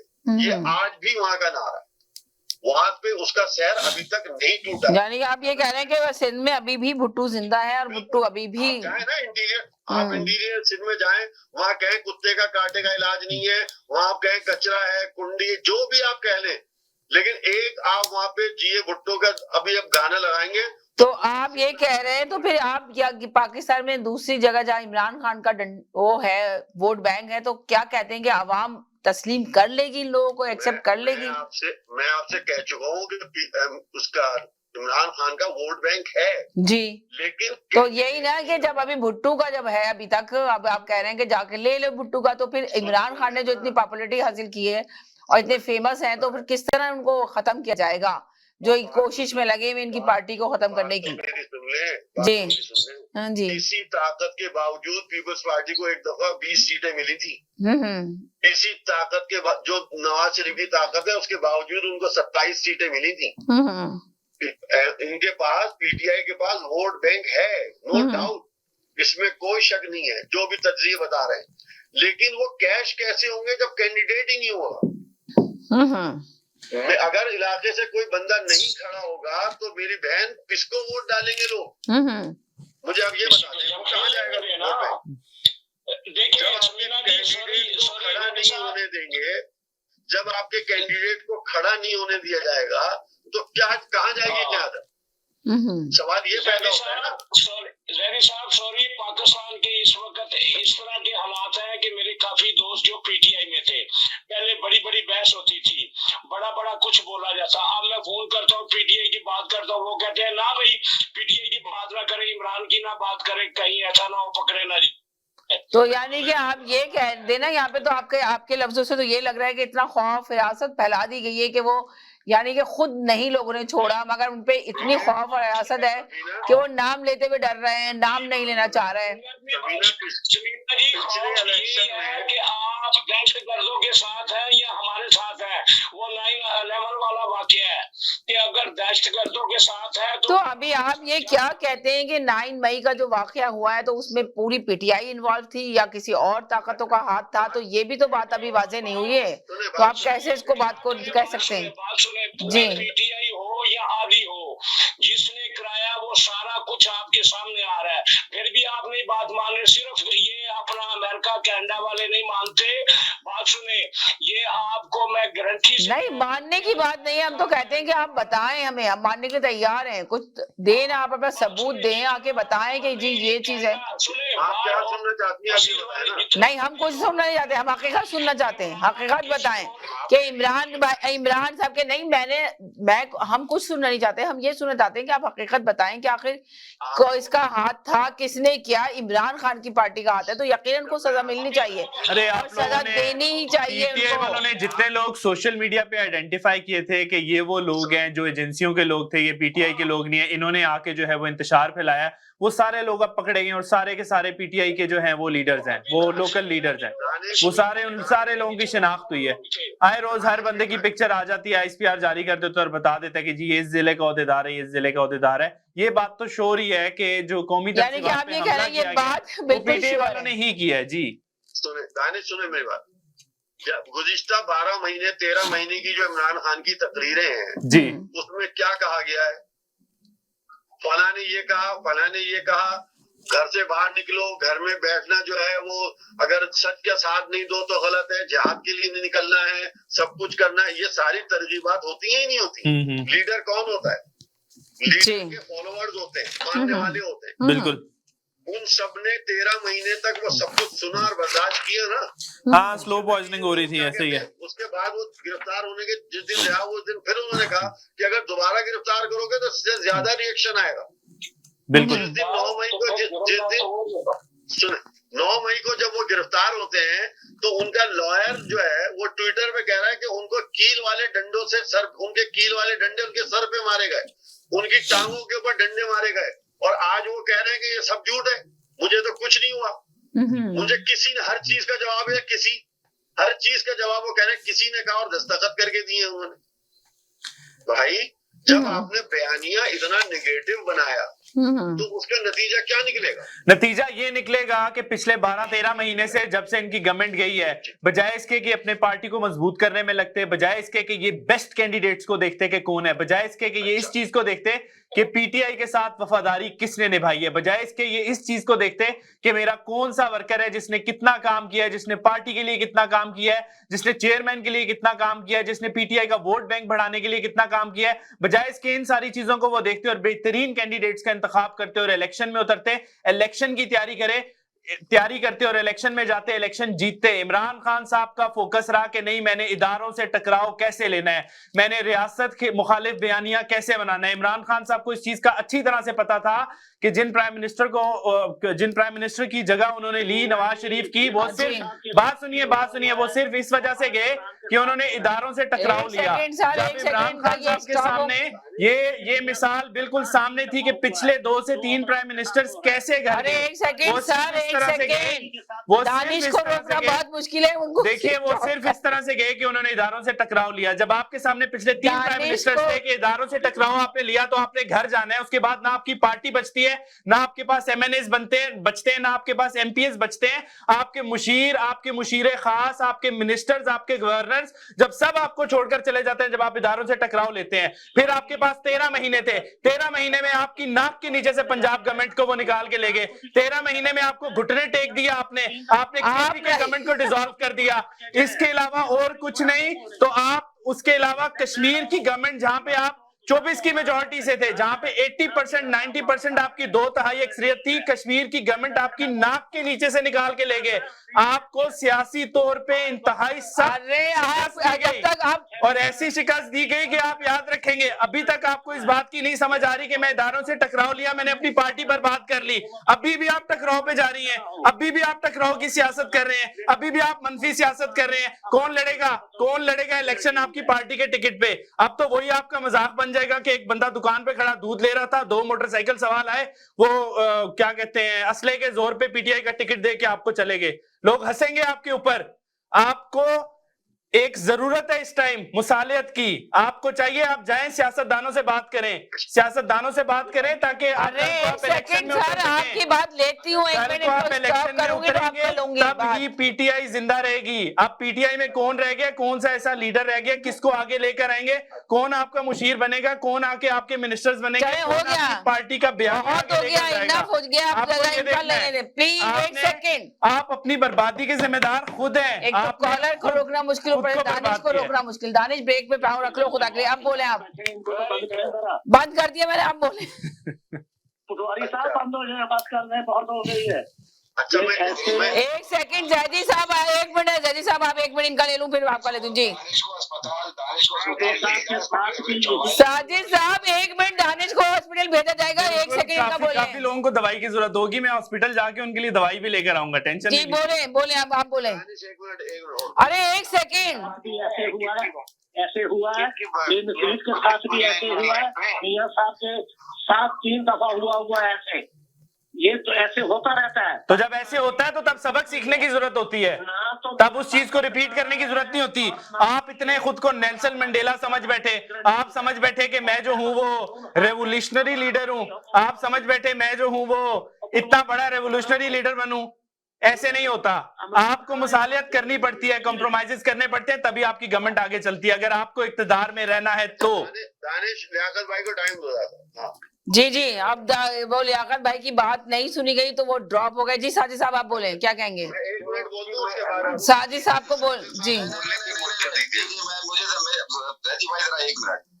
मेरी बहन जरा दानिश ने जो इतनी बात है, जो मुंह में आया घुटने टेक दिए, फलां कर दिया, कश्मीर ले गए तुम्हारी टांगों से नीचे, जापान ले गए, चाइना ले गए, क्या ले गए पता नहीं, क्या ले, कौन ले गया दानिश की समझ में नहीं आता। दानिश ने कहा मैं सब कुछ बोल दूं एक साथ ही। एक मिनट साजिद साहब, आपको सियासी तरीके से एक मिनट आप सुन रहे हैं, आप पूछ रहे हैं कौन ले गया, तो मैं आपको बताता हूं कौन ले गया। आपके सियासी हरीफ ले गए, आपके सियासी हरीफ ले गए, जो आप बैठ के मजाक उड़ाते थे ना कि जी 12 किलोमीटर की 14-25 किलोमीटर की हुकूमत है, वो 25 किलोमीटर की हुकूमत फैल गई, फिर वो पंजाब से सिंध तक भी फैल गई, फिर वो केपीके से बलोचिस्तान तक भी फैल गई। इतनी एनर्जी नहीं है कि तुम बोलो मैं बोलूं, इतनी एनर्जी नहीं है मेरे पे, या तुम बोल लो या मैं बोल लूं। वही ना आप पूछ रहे हैं कि कौन ले गया, तो आपके सियासी हरीफ ले गए, आपको सियासी तौर पर शिकस्त हो गई। आज आप कहां खड़े हैं? सियासी तौर पे शिकस्त हो गई। जी बिल्कुल सियासी तौर पर शिकस्त हो गई। आप भी ओके मेरे भाई अगर आप बहुत, आपको अपनी, मेरे को तो मुझे अपनी इज्जत बहुत प्यारी है। मेरी बहन, ये ओवरसीज का चैनल है जी, ओवरसीज पाकिस्तानियों का चैनल है। इंसाफ का तो बटन है जहाँ से बंद होते हैं वो बटन। लियाकत भाई एक सेकंड, लियाकत भाई एक सेकंड, ये ओवरसीज पाकिस्तानियों का चैनल है। सबसे पहले तो मैं आवाज उठाता हूँ, जिसके लिए दानिश बहुत चमक रहे हैं और फुदक रहे हैं कुर्सी से उछल के। जो आज मेरी बहन, मैंने आपको कल वीडियो भेजी थी, आपने सुनी थी ख्वाजा आसिफ की, जिसमें उसने कहा कि ओवरसीज पाकिस्तानी जो कनाडा में और अमेरिका में बैठे हैं, उनकी औकात क्या है। जी जी जी, समझे आप? जी दानिश को भी बोला उन्होंने, मुझको भी बोला उन्होंने, आपको भी बोला, जितने कॉलर उन्होंने सबको बोला कि इनकी औकात क्या है जी। और आज दानिश उन्हीं के लिए कह रहे हैं उछल के कि जी ये ले गए, फला ले गए, धमाका ले गए। मैं तो सबसे पहले एहतजाज करता हूँ कि उस जलील इंसान को जिसका नाम ख्वाजा आसिफ है, उसको माफी मांगनी चाहिए हम ओवरसीज पाकिस्तानियों से, कि उसने ये जुमला पार्लियामेंट में खड़े होकर बोला किस तरह। एक तो ये बात हो गई मेरी बहन। फिर आपने बात करी उस भगोड़े के लिए कि वो भगोड़ा वापस क्यों नहीं आ रहा, वो तो कि नाहल है मेरी बहन, वो नाहल नहीं है, सिर्फ उसके ऊपर फर्ज जुर्म भी आए थे। मगर अभी कहाँ से फर्दे जुर्म, अभी उन्हीं की हुकूमत है, सारे कुछ केसेस खत्म हो चुके हैं। अब आप क्या बात कर रहे हैं उनके लिए? जी सुनाए, बात तो सुन ले मेरी, सुनाए। ये मतलब है जब तक बंदियाल साहब कुर्सी पे बैठे हुए हैं चीफ जस्टिस की, भगोड़े के बाप में भी इतनी हिम्मत नहीं है कि वो वापस आ जाए। जब फाइल ईसा आएंगे तब वो आएगा और ये सितंबर में जाएगा। इसका मतलब ये है कि इलेक्शन होते हुए आपको कहीं नजर नहीं आ रहे हैं, कहीं अभी इलेक्शन। तो वो इलेक्शन तो मुस्लिम नून लीग चाह ही नहीं रही ना, वो इलेक्शन, वो तो साफ पता चल रहा है, बता दिया गया है कि जी वो इलेक्शन नहीं जा रहा है अभी। भगोड़े का इंतजार है ना, वो भगोड़े का जो साजिद भाई, अगर इलेक्शन नेक्स्ट मंथ को हो भी जाए तो पीटीआई को फायदा नहीं होगा। आप ये बात क्यों नहीं समझते? दूसरा, ख्वाजा आसिफ ने अगर कहा है ना कनाडा अमेरिका वालों को, तो उसने सबको नहीं कहा, ये भी बड़ी बात मेरे को कही है। नहीं, उन्होंने सिर्फ ओवरसीज का नाम लिया है, उन्होंने कोई नाम नहीं लिया। जाफरी साहब वो लियाकत साहब अमेरिका में रहते हैं, वाशिंगटन डीसी में।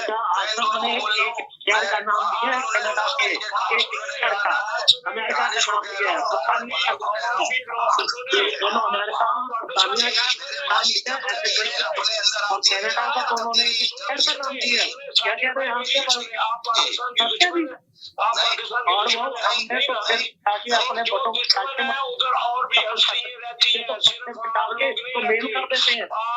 पाकिस्तान के दुश्मन उधर पूरा वाहन भरा हुआ है, पूरा पेपर भरा हुआ है, पूरा कनाडा अमेरिका इंग्लैंड भरा हुआ है। वो भी उसमें मैं भी आता हूँ, उसमें आप भी आते हैं, उसमें हम जितने भी कॉलर है सब आते हैं।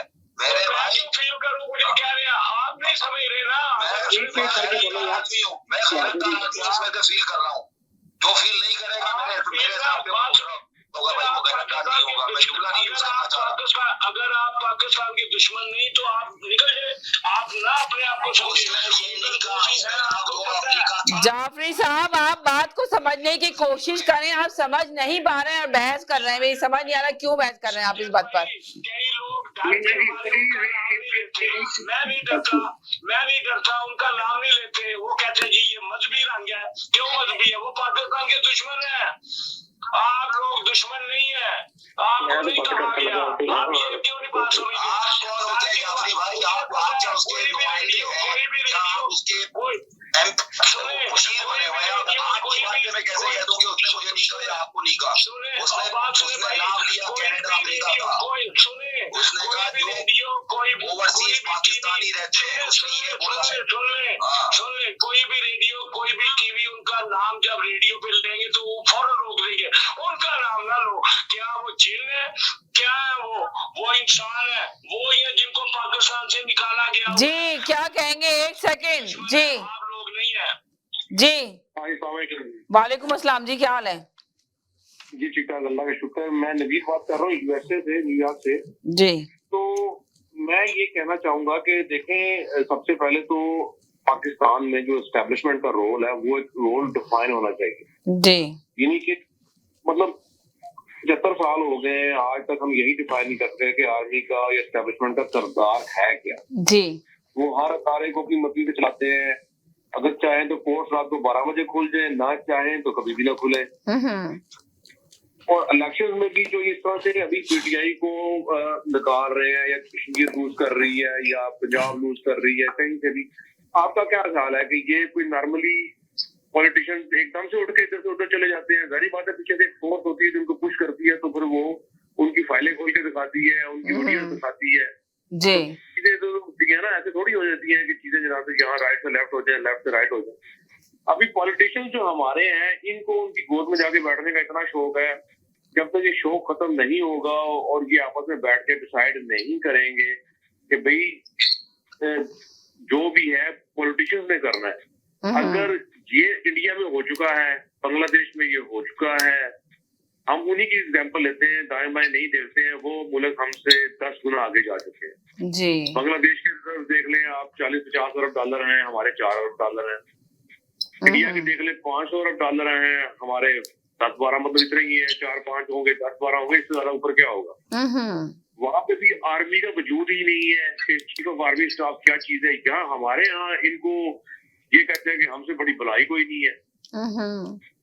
जब तक ये चीजें डिसाइड नहीं होंगी, पॉलिटिशियंस जहाँ तक पॉलिटिशियंस है, मैं कहता हूँ नवाज शरीफ है, जरदारी है, इमरान खान है, कोई भी है, वो जो रिफाइनिंग प्रोसेस होता है, जो प्रोसेस रिफाइन करता है पॉलिटिशियंस को। अगर मेरे भाई ये भी ना हो तो पॉलिटिशियन आपने देख लिया कि वो तो मुल्क को आग लगाना शुरू कर दे। नहीं ये गलत बात है। ये एक मिनट मुझे बात कंप्लीट कर लेते फिर बेशक बोले आप जी। देखिए 75 साल का अर्सा बड़ा अर्सा होता है। 75 एक सेकंड जाफरी साहब, सुनने दे प्लीज, जावेद सुनने दे प्लीज। नहीं ये बिल्कुल गलत तस्वर है। ये तस्वर था पहले कि आर्मी है तो हम है, आर्मी एक अदारा है, उसका काम है प्रोटेक्ट करना बॉर्डर पर। सर आप मेरी बात कंप्लीट कर लेते फिर आप बेशक बोलते रहिएगा। मैं इतना लंबा टाइम नहीं मेरे पास, मैं यही तो आधा घंटा बैठा रहूं। आर्मी का काम है बॉर्डर को प्रोटेक्ट करना और ठीक है, और सॉवरेनिटी का भी ख्याल रखना। पॉलिटिशियंस, अगर एक कोई पॉलिटिशियन बदयांती करेगा, करप्शन करेगा, 1 दफा कर लेगा, 2 दफा कर लेगा, 3 दफा कर लेगा, 4थी दफा आवाम उसको नहीं आने देगी। बिल्कुल। इंडिया में आपका ख्याल है कि इंडिया में करप्शन नहीं है? जी जी पाकिस्तान से ज्यादा करप्शन इंडिया में है जी जी।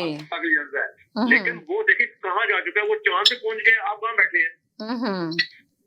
आप वहीं के वहीं है जहाँ का छोड़ के गए थे आपको। तो ये कोई कहानी नहीं है। देखिए पॉलिटिशियन होगा तो बेच के खा जाएगा। बेच के किसने नहीं खाया? जरदारी ने खाया, नवाज शरीफ ने खाया, और भी बहुत से लोगों ने खाया। पाकिस्तान तो वही का वही है। इसको सिर्फ एक जो है सीधा लीडरशिप चाहिए और 5 साल के कंटिन्यूस जो डेमोक्रेटिक प्रोसेस है वो चलना चाहिए हर पॉलिटिशियन का।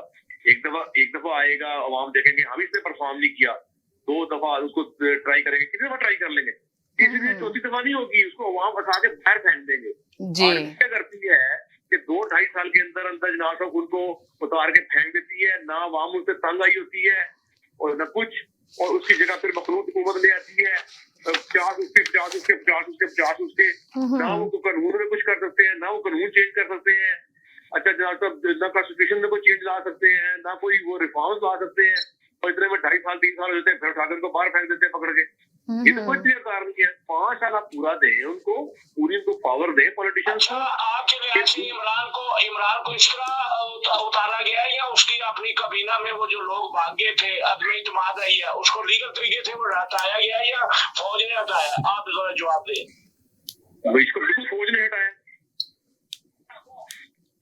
फौज ने हटाया, जरूरत ही नहीं है। मतलब मेरा कि इस तरह कोई बंदा भाग जाए। बदौलत सारी दुनिया के सामने अदम इत्मीनान कह रहा था लेके आओ लेके आओ लेके आओ, जब लेके आया तो फौज ने हटाया। सही बात है। मेरी बात सुने, जब तक पीछे से आर्मी की सपोर्ट ना हो अदम इत्मीनान कामयाब नहीं होती है। आर्मी के पास 40-50 ऐसे MNA हमेशा होते हैं, वो 40-50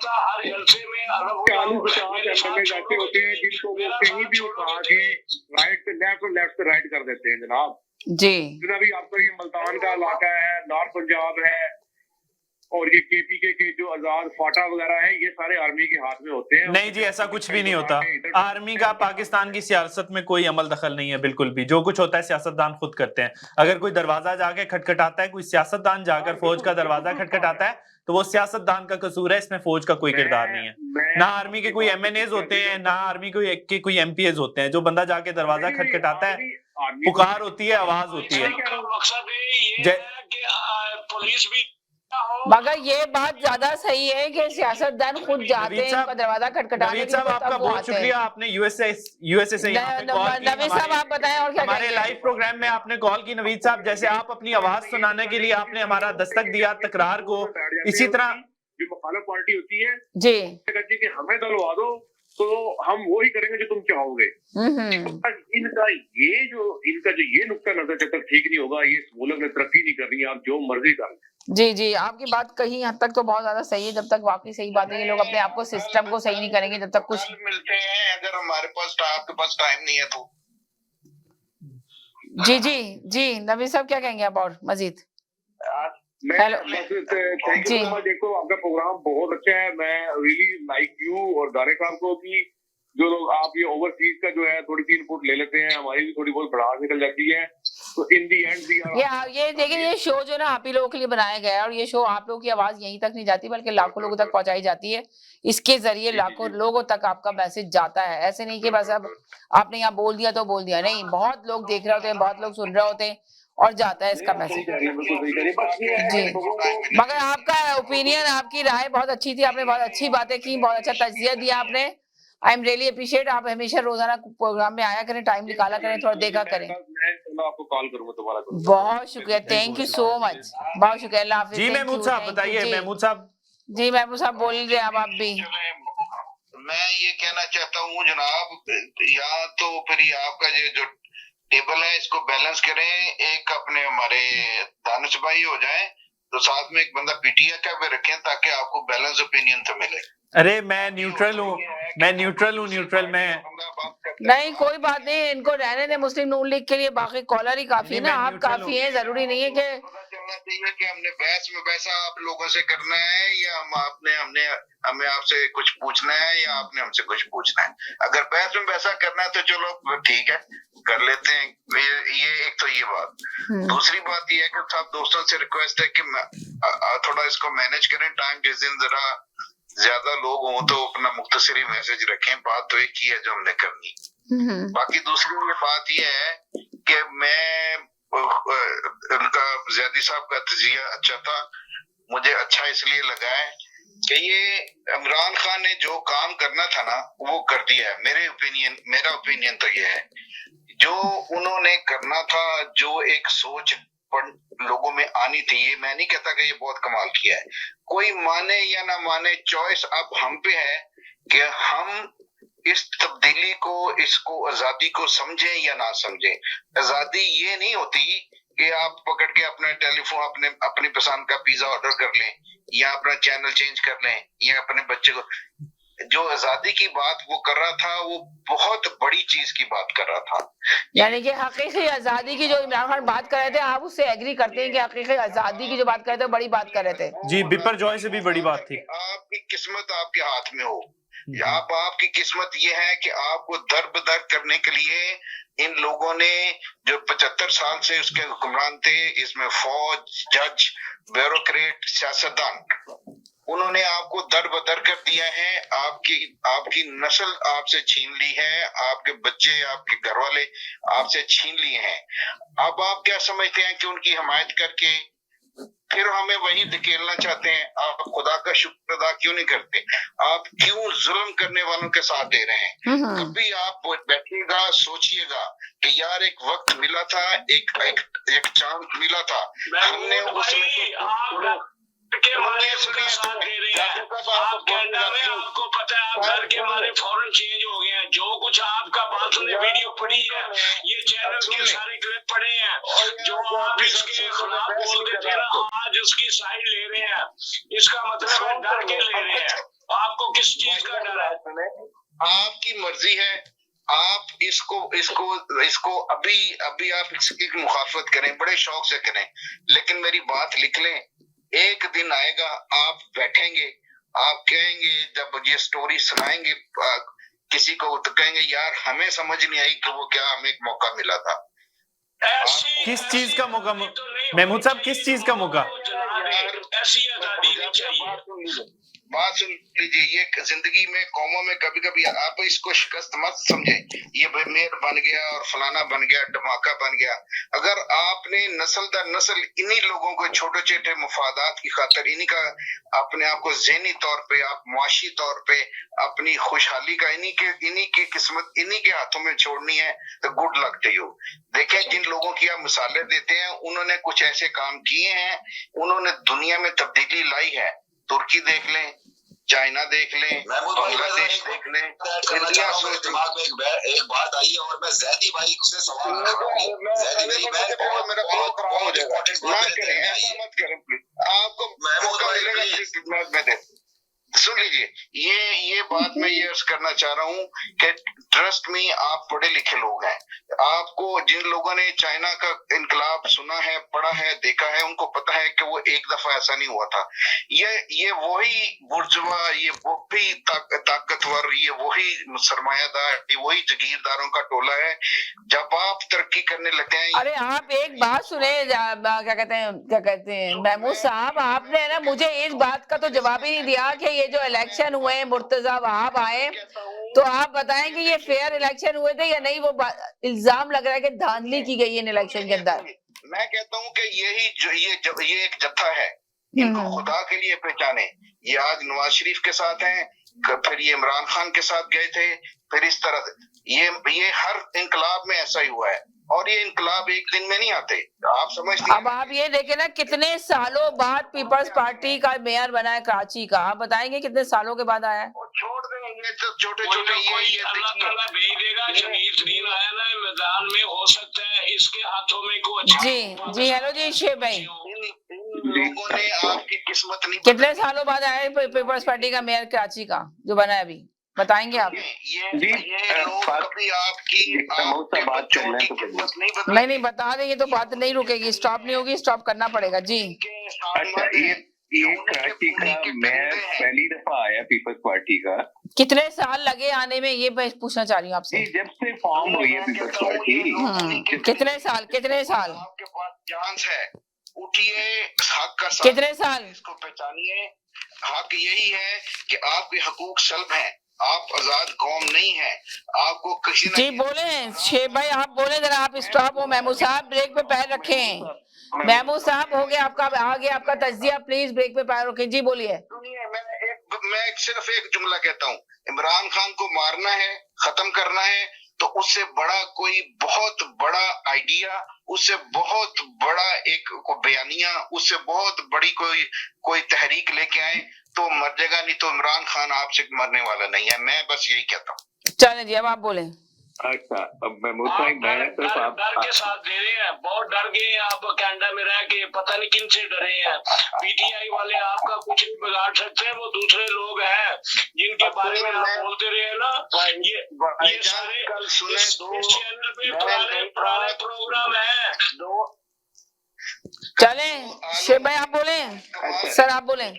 जी आज तो जाफरी साहब को काफी मौका मिल रहा है और वो जाफरी साहब फुल लेथल हुआ है। अच्छा, एक चीज मैं बता दूं कि आप ये इलेक्शन का पूछ रही थी, तो इससे ज्यादा फेयर इलेक्शन क्या होगा हाथ ऊपर करके उन्होंने अपने राय का इजहार किया, ना कोई खुफिया बैलेटिंग से किया, ना किसी और तरीके से किया। तो जब हाथ ऊपर करके करते हैं, और जिन्होंने एब्सटेन किया उनकी अपनी कोई रीजन होंगी, उन्होंने वोट नहीं देना था। ये तो पिछले हफ्ते ही आ गया था कि वो एब्सटेन करेंगे, न्यूट्रल रहेंगे पीटीआई वाले, क्योंकि उनको जमात इस्लामी के साथ उनके इख्तलाफात थे। 30 लोगों को जो नहीं आने दिए तो उसमें क्या कहेंगे? उनके इख्तलाफात थे ना। उन्होंने जमात इस्लामी के साथ कोई उनका इलाज तो नहीं हो गया था, या उन्होंने कोई ऐसी स्टेटमेंट दी है, या लीडरशिप की तरफ से ऐसी कोई स्टेटमेंट आई है कि उन्होंने उसका साथ देना है और उनको रोका है। अगर कोई ऐसी, यानी कि आप कह रहे हैं कि ये इलेक्शन बिल्कुल सही है। साजिद साहब, आप क्या कहेंगे इस सिलसिले में? मेरी पूरी बात तो कर जी जी। तो इससे फेयर इलेक्शन हो ही नहीं सकता। और इससे देखें, पॉलिटिकली सब लोग अपना राइट इस्तेमाल करते हैं, अपने हकूक इस्तेमाल करते हैं, और पॉलिटिकल गेम्स होती हैं। तो अगर इन्होंने पॉलिटिकली बढ़तरी हासिल कर ली है, तो इन्होंने क्या बुरा किया? अगर उनका आप जरा 1 मिनट के लिए सोचें कि अगर उनका मेयर मुंतखब हो जाता तो क्या धांधली ना होती?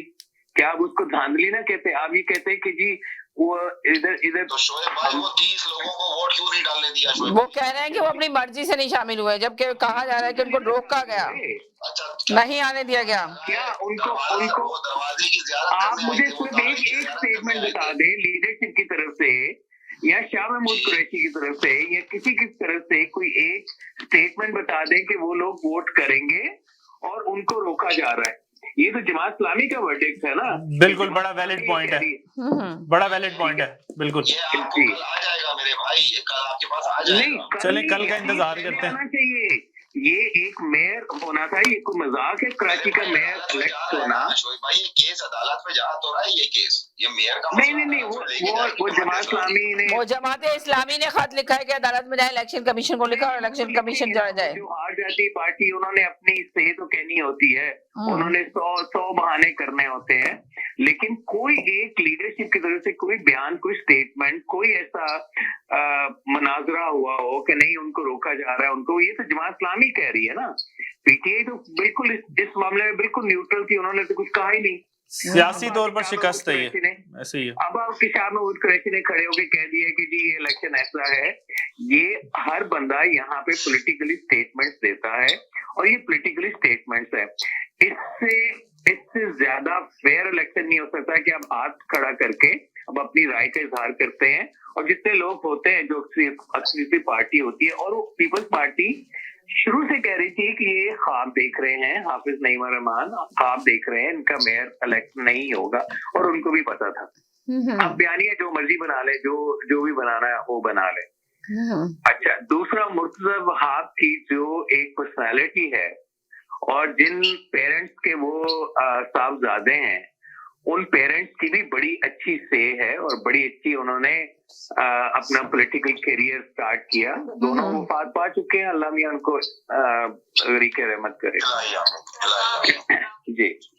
तो वो उनका बेटा है, और ये अच्छे काम करेगा, और मुझे पूरा यकीन है कि पीपल्स पार्टी इस दफा इतनी ज्यादा तरक्याती काम करेगी। आज मेरी बात याद रखिएगा, इतने ज्यादा काम करेगी कि पीपल्स पार्टी पहले से ज्यादा स्ट्रांग हो रही है ना, तो और ज्यादा स्ट्रांग होके उभरेगी।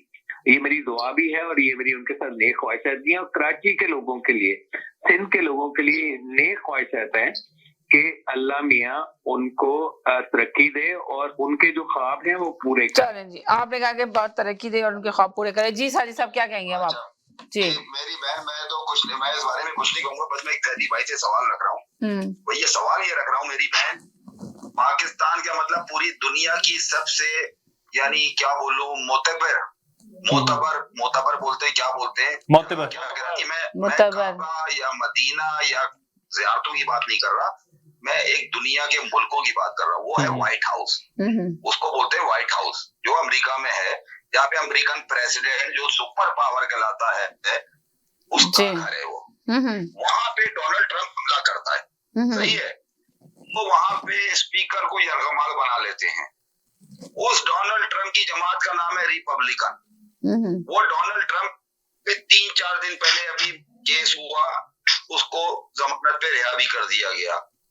तो मेरी बहन, अमेरिका जैसा मुल्क जहाँ पे कानून की कैसी आप सोचे कि कितनी बात होती है कि अगर आप कुत्ते को भी आप घर गाड़ी के अंदर बंद करके नहीं जा सकते कि 4-5 घंटे के लिए कुत्ते को आप गर्मी में गाड़ी में बंद कर दें, जहाँ पे इस तरह का कानून है।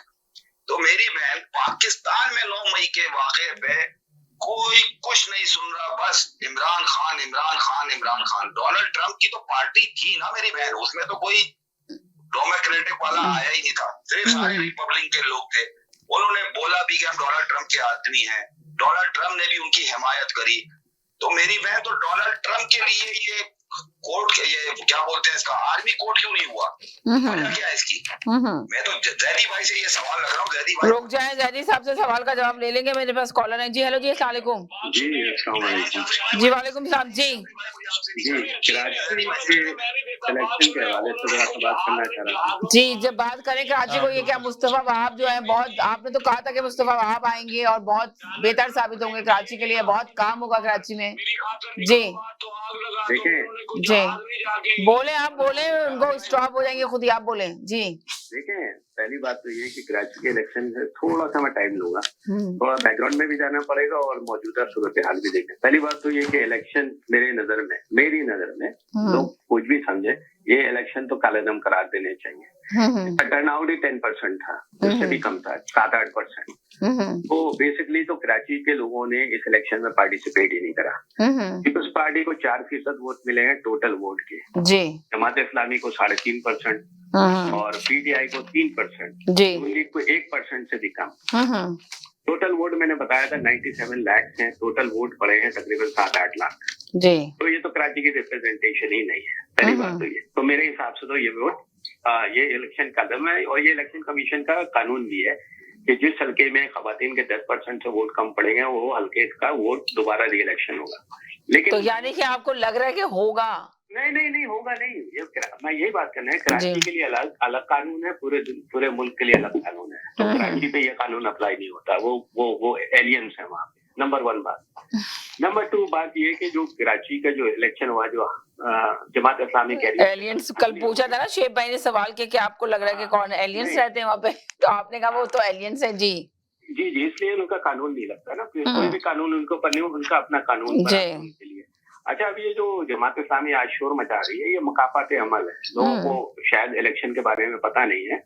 ये 1979 में जब मेयर के इलेक्शन हुए तो उस वक्त जमात इस्लामी जो है उनको डिक्टेटर की हिमायत हासिल थी। पीपल्स पार्टी ने मेयर के इलेक्शन में हिस्सा लिया था और पीपल्स पार्टी जीत गई थी 3 वोटों से। लेकिन 3 वोट उनके कैंसिल कर दिए गए पीपल्स पार्टी के। यही पढ़ लीजिए, आप हिस्ट्री पढ़ लीजिएगा। पीपल्स पार्टी के 3 वोट रातों रात कैंसिल करके अब जब अफगानी साहब को लेके आया गया, ठीक है, और डिप्टी मेयर फिर भी पीपल्स पार्टी का ही रहा। उसके बाद जो है दोबारा भी अफगानी साहब को लाया गया। उसके बाद नेमतुल्ला खान के जमाने में पीपल्स पार्टी फिर जीत रही थी। तो रातों रात पश्तून जरगे वालों को उठाया गया, तारिक साहब को, और फिर उनसे ऐलान करवाया गया कि हम अपनी हिमायत का ऐलान जमात इस्लामी को करते हैं। तो ये तारीख है जब जमात इस्लामी के पास मौका था, उनके पीछे हाथ था तो उन्होंने अपना हाथ दिखाया। इस वक्त पीपल्स पार्टी के पास पीछे हाथ है, उन्होंने अपना हाथ दिखाया। तो पाकिस्तान की पॉलिटिक्स में कोई ऐसी नहीं बात नहीं है, ठीक है। ये हिस्ट्री है, आप देख भी लीजिएगा, कॉलर भी देख लें। तो आज जो जमात इस्लामी कह रही है, कल इन्होंने इनके साथ करा था, ऐसे ही करा था, बिल्कुल। अच्छा, अब ये बात है कि मुर्तजा वहाब बन गए या नईम साहब बन गए, तो मैंने आपको पहले भी कहा था मुर्तजा वहाब बनेंगे और कराची के लिए ये फायदा है। इसलिए कि पीपल्स पार्टी के पास अब कहने की कोई गुंजाइश नहीं है कि उनके पास रिसोर्स नहीं थे, उनके पास पावर नहीं थी, उनके पास गवर्नमेंट नहीं थी, क्योंकि बल्दिया के ज्यादातर इख्तियारात जो है वो सिंध गवर्नमेंट के पास है।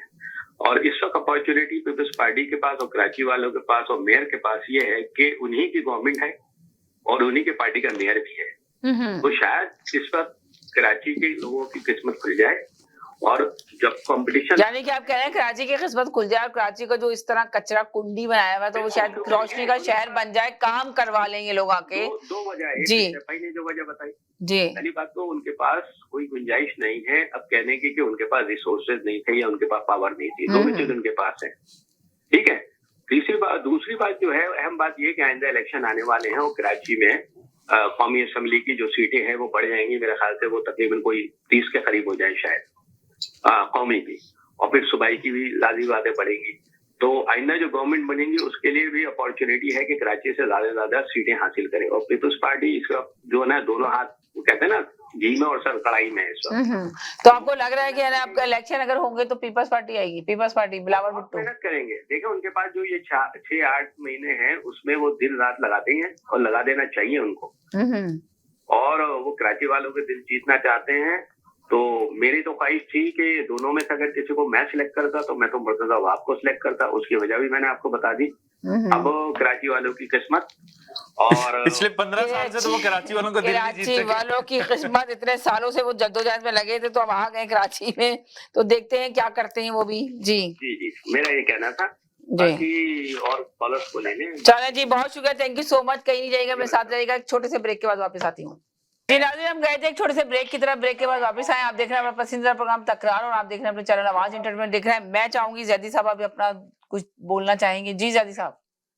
जी समीना जी साजिद ने सवाल किया था। एक सेकंड जैदी साहब, एक सेकंड, साजिद का सवाल का जवाब दीजिएगा, पहले इनकी सुन लें, बहुत देर से आ रहे हैं। जी जनाब। जी मैं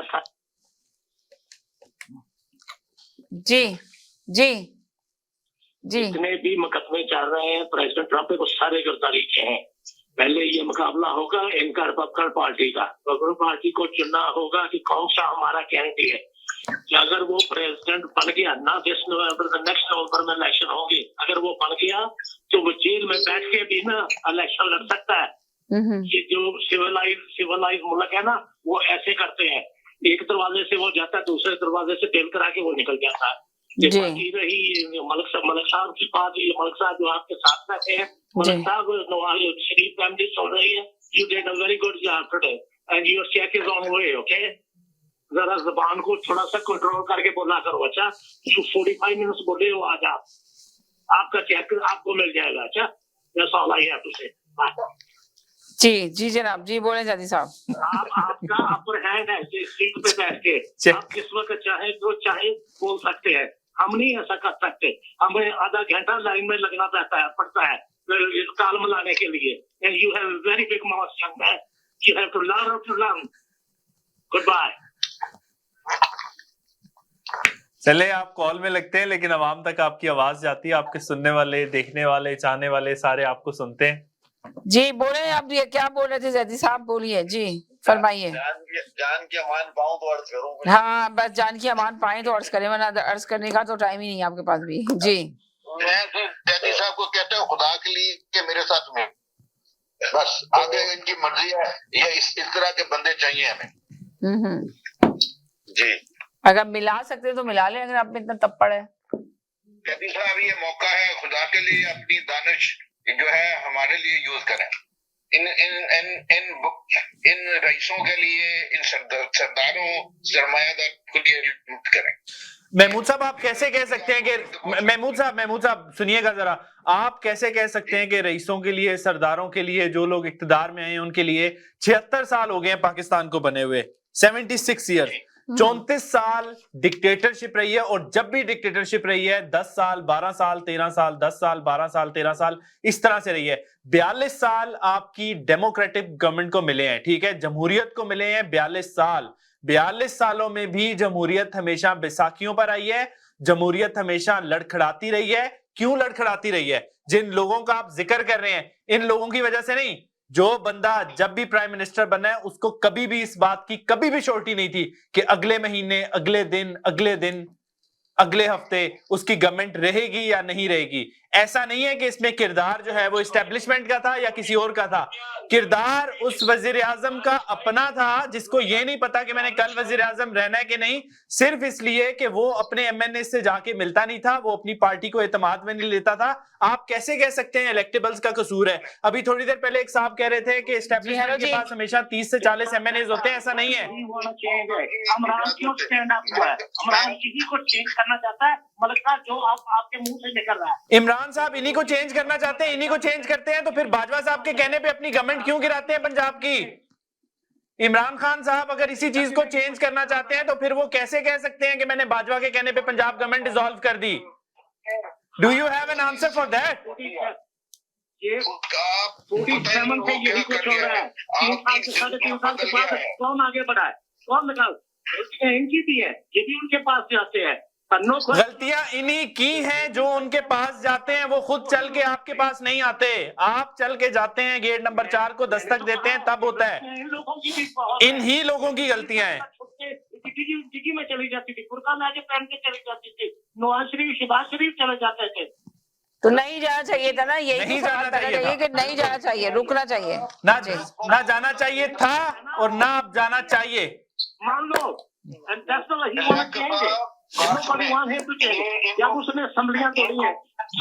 मगर आपको नहीं लगता क्या कहते सर ये असेंबलियां नहीं तोड़नी चाहिए थी, बहुत बड़ी गलती की असेंबलियां तोड़ के 2 जगह की हुकूमत थी इनके पास। बैठे हुए हैं यहाँ पे, इन्होंने मेरा कहना नहीं माना। उसी तरह जो फराटी में बैठे हुए हैं, एक गोश्त बन चुका है। ये मुकदमों से उसका कुछ बिगड़ने वाला नहीं है। ये गोश्त बन के में आएगा, अभी को डराएगा। ये मेरी बात लिख लें, आपकी जिंदगियां अच्छी डगर पे पक गई हैं अगर आप उस अपॉर्चुनिटी को ना संभालें, या इस तरह के ताने और इस तरह की हमें आप पिछले बातों से बातें निकाल के डाउन करने की कोशिश करें तो उसका कुछ फायदा नहीं है। तब्दीली है, आप देखते नहीं है कि एक अकेला बंदा बड़ी आप कह रहे हैं कि तब्दीली आ गई, तब्दीली तो कहाँ आई है? तब्दीली तो आने का नाम नहीं ले रही। तब्दीली आने का नारा लेकर आए थे कि तब्दीली लाएंगे, मगर लाने में नाकाम हो गए। तब्दीली माशाल्लाह लेकर तो आए हैं, तब्दीली लाते लाते सीधा रियासती इदारों पर हमला किया, फौजी तंसीबात पर हमला किया। यही तो तब्दीली की बात कर रहे थे कि लोगों का पेशेंस लेवल जो है वो उन्होंने ब्लो अप कर दिया और लोग घरों से निकले और जाकर उन्होंने तंसीबात पे हमला कर दिया। यही तो तब्दीली है। और किस तब्दीली का जिक्र कर रहे हैं आप? जो 11 महीने पीटीआई को खूब रगड़ा दिया, आज वो तबलीग कर रहे हैं कि पीटीआई में आ जाओ। स्वाब आपके और कोई नहीं इस चैनल से टूटेगा, ये भी मैं आपको बता दूं। अब भी रोशनी हो जाए। वो देखें एक बात सुने जाफरी साहब, महमूद साहब ये नहीं कह रहे कि पीटीआई में आ जाए, सिर्फ वो एक आप लोग को वो बता रहे हैं, बात बता रहे हैं, मेंशन कर रहे हैं, वजाहत कर रहे हैं कि ये चीजें हैं। अभी आपको जागने का टाइम है, अगर जाग सकते तो जाग लें, अगर आप चाहते हैं सोना तो सोते रहें जिस तरह दूसरी आवाम सो रही। समीना जी, ये आज रात जागी है, ये 11 महीने क्यों नहीं जागे? हाँ, ये 11 महीने सो रहे थे, इनको अल्लाह ताला ने जगा दिया तो अब ये जाग गए, वरना ये सोए हुए थे इस वक्त। जागने का सवाल ही पैदा नहीं तो नहीं बंद हो गए। आप अपनी फौज के ऊपर बहुत सारे सवालिया निशान है। मेरी बात सुने, हजारों बंदों को कारगिल पे छोड़ के तो भाग आए थे, ये उससे ज्यादा जरूरी है ये बिल्डिंग। आप क्या समझते हैं कि लोग भूल गए कि किस तरह लोगों को सियासतदान होना चाहिए, आप जैसे ही होना चाहिए, ऐसे ही आप देखिए ना, जो वो अगर इसको मजलूम कहते हैं तो कुलभूषण यादव को भी मजलूम कहे, वो भी मजलूम है, उसका भी साथ देना। क्या बात है जाफरी साहब, कुलभूषण का भी साथ दे, अगर ये मजलूम है तो वो भी मजलूम है।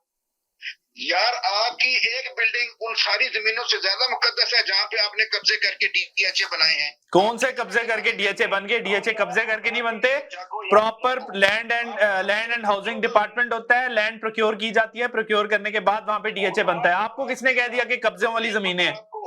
आप पता नहीं किस दुनिया की बात कर रहे हैं। मैं इसी दुनिया की बात कर रहा हूँ, मैं इसी सिस्टम की बात कर रहा हूँ। 10-12 साढ़े जहाज जो फाइटर थे उनको आग लग जाती तो फिर खुश थे। कुछ नहीं होता, कुछ नहीं होता। तो फिर ये अगर इतने के जहाज ये पानी के इस तरह कागज के जहाज है तो कुछ नहीं चाहिए। आप कनाडा में बैठे हैं ना, जो पाकिस्तान में बैठे हैं वो हुआ तो पाकिस्तान, आप कनाडा में थोड़ा हुआ है भाई। निकाला गया है पाकिस्तान से, खुदा के लिए। जी हेलो जी, एक सेकंड मुझे पाकिस्तान से कॉल है। जी हेलो जी, अस्सलाम वालेकुम। हमारी हर चीज। अरे महमूद साहब 1 मिनट के लिए। जी हेलो जी, अस्सलाम वालेकुम। वालेकुम सलाम मैम जी, क्या हाल है? बस ठीक ठाक, आप सुनाएं क्या हाल चाल है? जी अल्लाह का शुक्र है मैम। वही नायाब किस्म के हीरे थे इमरान खान के साथ जो पैदा हुए हैं, जिन्होंने इमरान खान की बर्बादी का सामान जो है वो इकट्ठा किया है। जी। तो उस वक्त भी कहते थे कि जो जो ये लोग इमरान खान का साथ नहीं देंगे, बुरे वक्त में यही लोग होंगे जो इमरान को छोड़ के चले जाएंगे। जी जी। तो उस वक्त भी कहते थे, और फिर इनको तकलीफ होती थी, फिर ये कहते थे कि ये बातें करते हैं हमारे खिलाफ। हम बातें नहीं करते थे, हम इनको समझाते थे कि भाई आपके साथ जो लोग बैठे हो मुखलस नहीं है, ये वही लोग हैं जो वक्त आने पे इमरान खान को जनाब गले में जो है फांसी का फंदा तैयार करके छोड़ के चले जाएंगे। ठीक है, ये वही फवाद चौधरी है, ठीक है, जिसके पीछे खान साहब पूरी फाइल तैयार करके कहता था मुझे तो पता ही नहीं है, मुझे तो ये भी नहीं पता चला कि ये फाइल किसने दी, किसने मेरे ऊपर जो है इसके सिग्नेचर करवाए मेरे। ठीक है, ये वही खान साहब है और ये वही फवाद चौधरी है जिन्होंने बेड़ा गर्क करके, और जिस वक्त हम कहते थे कि ये वही उस्मान बुज़दार है जो पूरे पंजाब का सत्यानाश कर रहा है, ये वही उस्मान बुज़दार है जिसने जनाब अपने जो है ससुराल में इतने करोड़ों अरबों रुपए खर्च कर दिए सिर्फ उनके डेरे के ऊपर जो है एक रोड देने के लिए, पता नहीं कहाँ से उसने नक्शे तब्दील कर दिए। ठीक है, हम उस वक्त कहते थे, उस वक्त तो हमारी बातें बुरी लगती थी, बुरी तो आज भी खैर इनको लगती है क्योंकि इनके दिमाग में भूसा भरा हुआ है, ये हमारी बात को कभी तस्लीम ही नहीं करेंगे। जब तक इमरान खान के गले में ये पूरा फंदा तैयार करके नहीं दिलवाएंगे ना, उस वक्त तक ये ऐसे ही कहते रहेंगे कि नहीं खान ने ये कर लिया, खान वैसे आ जाएगा, खान वो करेगा। भाई खान का वोट बैंक था, लेकिन उसका बेड़ा गर्क खान के इन्हीं साथियों ने किया है जो आज अपनी अलग-अलग टोलियां बना के बैठे हुए हैं। ठीक है ना, आपने देखा है फवाद चौधरी तो मुंह नहीं उठा पा रहे अपना, क्यों मुंह नहीं उठा रहा, वो ड्रामे कर रहा है, वो कट्टा जैसे गांव में के लोग कहते हैं, वो ना उसको क्या मैं उसको अल्फाज से नवाजूं, पूरा सत्यानाश करने वाला खान का वो आदमी है। ठीक है ना, ऐसी उसने उल्टे काम खान से करवाए हैं कि आप सोच भी नहीं सकते।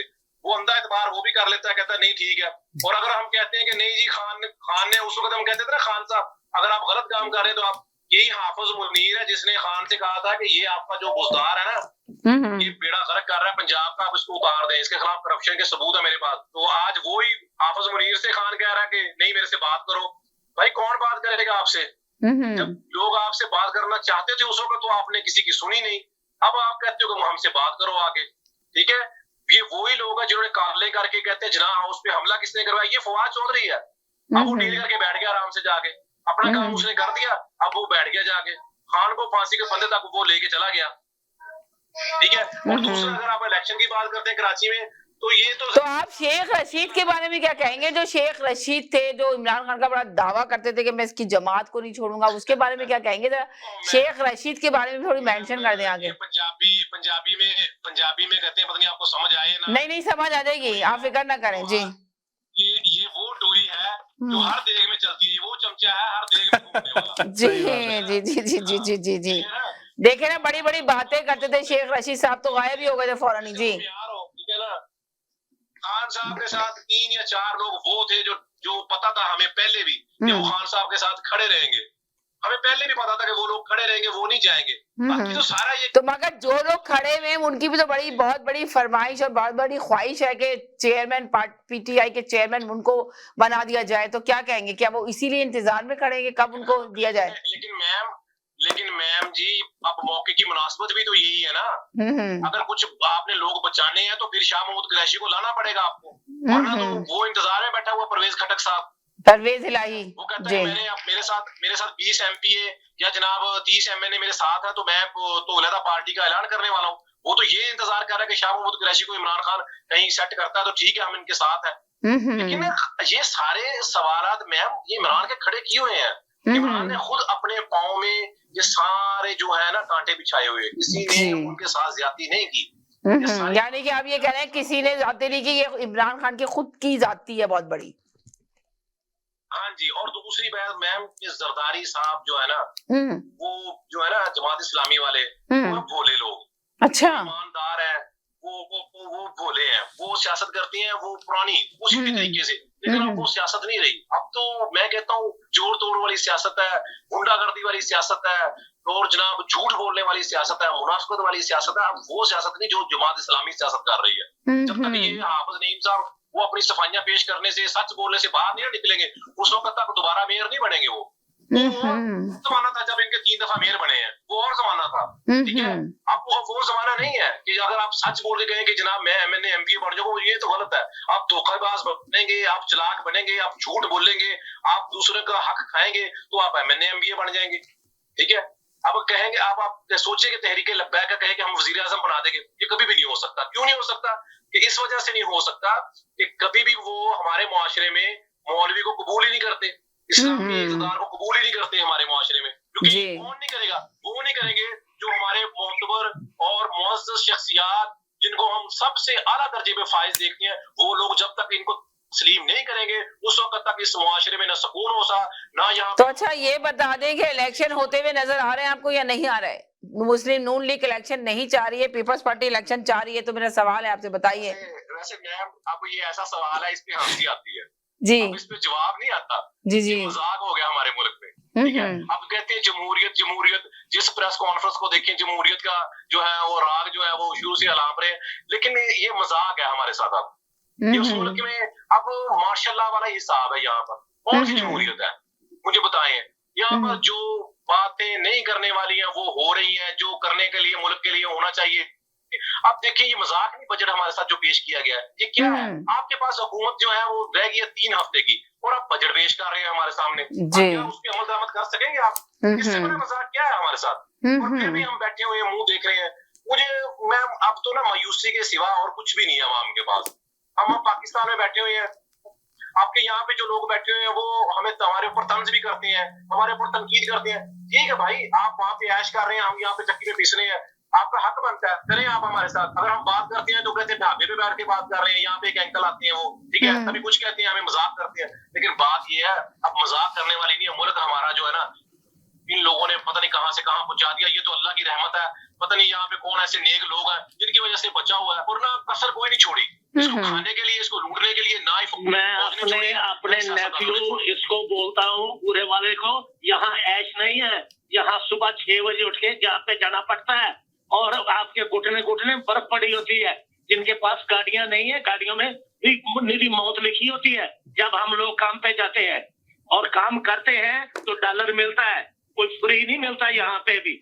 यहाँ जितनी ठप लाइफ वेस्ट में है ना, कहीं भी नहीं। पाकिस्तान में तो आप 2-2 माह काम पे नहीं जाए। बिल्कुल। और आपको और इसके आपका दोस्त बेटा बात सुनो जरा, किसी की भी बात सुन लिया करो।